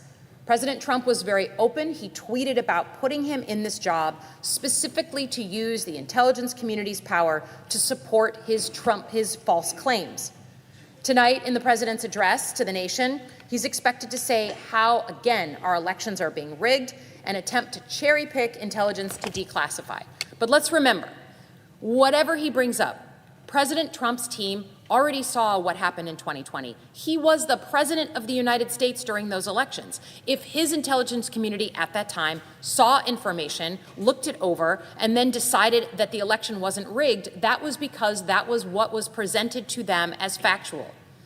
You're telling me that the president now, all these years later, wants to relitigate what he was in charge of in 2020 and choosing to do it 3 months before the midterm elections. Call me skeptical. And all of this is happening as Bill Pulte is right there as our acting DNI. Tulsi Gabbard going down to Georgia was not enough to soothe the president. Bill Pulte is now his yes man to do just that. He's gone from being unqualified for this role to dangerous to democracy. With the bill, we will ensure that people who serve as the acting director of national intelligence actually have some national security experience needed to do this job. They treat it responsibly, not on behalf of one party, not on behalf of one man, but on behalf of Americans to keep us safe. That is the mandate of the intelligence community. It is what we were trained to do, and I say that as a CIA officer, and this president is corrupting that with his choice as DNI. Thank you, Mr. President. I yield back.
Senator from Washington. Are we in a quorum call? No. Mr. President, today we are faced with a critical choice here in the United States Senate across the country about the future of traditional Medicare. We had an opportunity to protect Medicare, the thing that seniors care about most, and they wanted to hear from us that we were going to do that. I'm not sure that's what just transpired. People don't want to have corporations or insurance companies tell them about traditional Medicare. They want that relationship to be about the doctor-patient relationship. If you're on Medicare, you go to your doctor, you ask him what he thinks should be done, and he basically tells you, and then you receive your Medicare treatment. Well, Medicare is a promise, and that promise is made when we pay into that as taxpayers, and we expect to get the care that we need. But in this case, there are those in the Trump administration who are trying to change that obligation. Instead of having your doctor tell you what you need, they are trying to push an AI-driven software program that will tell you in advance, you don't even get that treatment. So instead of relying on your doctor's advice, instead they are telling you you do not get to hear what the doctor ordered. This is very troubling because this might be the way private insurance works, and many Americans know what it's like to be on the phone with an insurance company telling you they are going to deny your benefits, but they certainly don't for traditional Medicare when an AI app telling you in advance you don't even get the Medicare that you've paid into. More than 7,000 Washingtonians and 28 million Americans have chosen the Medicare program because they want their health care decisions made by their doctor. If they don't, you can choose Medicare Advantage. Medicare Advantage is different. But on January 1st of this year, the Centers for Medicare and Medicaid Services launched an application driven by AI, euphemistically called the Wasteful and Inappropriate Service Reduction Model, known as WISER. WISER is an AI-driven prior authorization program being piloted in 6 states: Arizona, New Jersey, Ohio, Oklahoma, Texas, and in my home state of Washington. This model inserts a black box computer algorithm into the decisions that should be being made by a physician and the patient. It puts a layer of bureaucracy between seniors and the care their doctors have recommended. In April, with the help of the Washington State Hospital Association, my office released a report examining the impacts of this application on seniors in my state. What we found was deeply troubling. Washington patients are waiting up to 4 times longer to complete procedures covered by this model. Procedures that took approximately 2 weeks to get taken care of are now taking months. In Washington alone, more than 18,600 people receive services now subject to this WISER, and people in the nation, it's about 1.1 million. That is 1.1 million people who could face delays or denials for care. Michael Edgerly is a 78-year-old from Cle Elum, Washington, who spent 22 years serving his community as a mail carrier. He left his job with scoliosis and degenerate joint disease. His neurosurgeon recommended a non-opioid treatment, an epidural steroid injection to manage this serious and severe chronic pain. But what did the AI app WISER tell him? Nope, system delayed. He went on for weeks and weeks, living in constant pain, which a doctor, if he was talking to a doctor, would have just said, I approve this treatment. But no, he was forced into an AI app approval process that took longer and longer and longer to get his coverage. Another constituent, Keith Magnuson of Seattle, used to be an extremely active man who could regularly walk 6 miles a day. Now, because of a lumbar spinal stenosis, he can barely walk 100 yards without severe pain. His doctor recommended a minimally invasive procedure called MILD, which is commonly used for conditions covered by Medicare.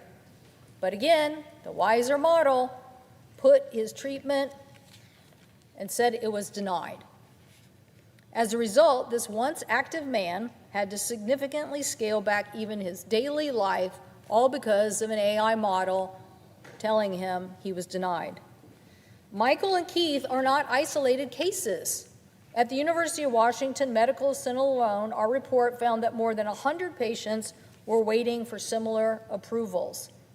What makes this even more concerning is that many of the procedures included in the WISER model are non-opioid pain treatments.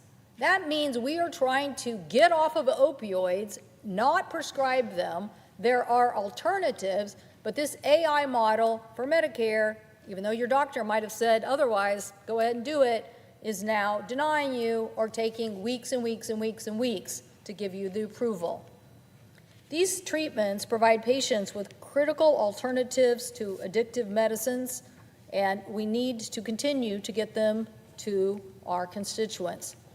In our time when our country continues to face an opioid crisis with more than 50,000 overdose deaths annually, we should not be making it easier for patients to access we should be making it easier for patients to access these non-opioid treatments. And we should not enable a system where contractors have financial incentives to delay or deny care. That is not efficiency. These concerns are not just coming from me, they are coming from seniors, physicians, and healthcare organizations.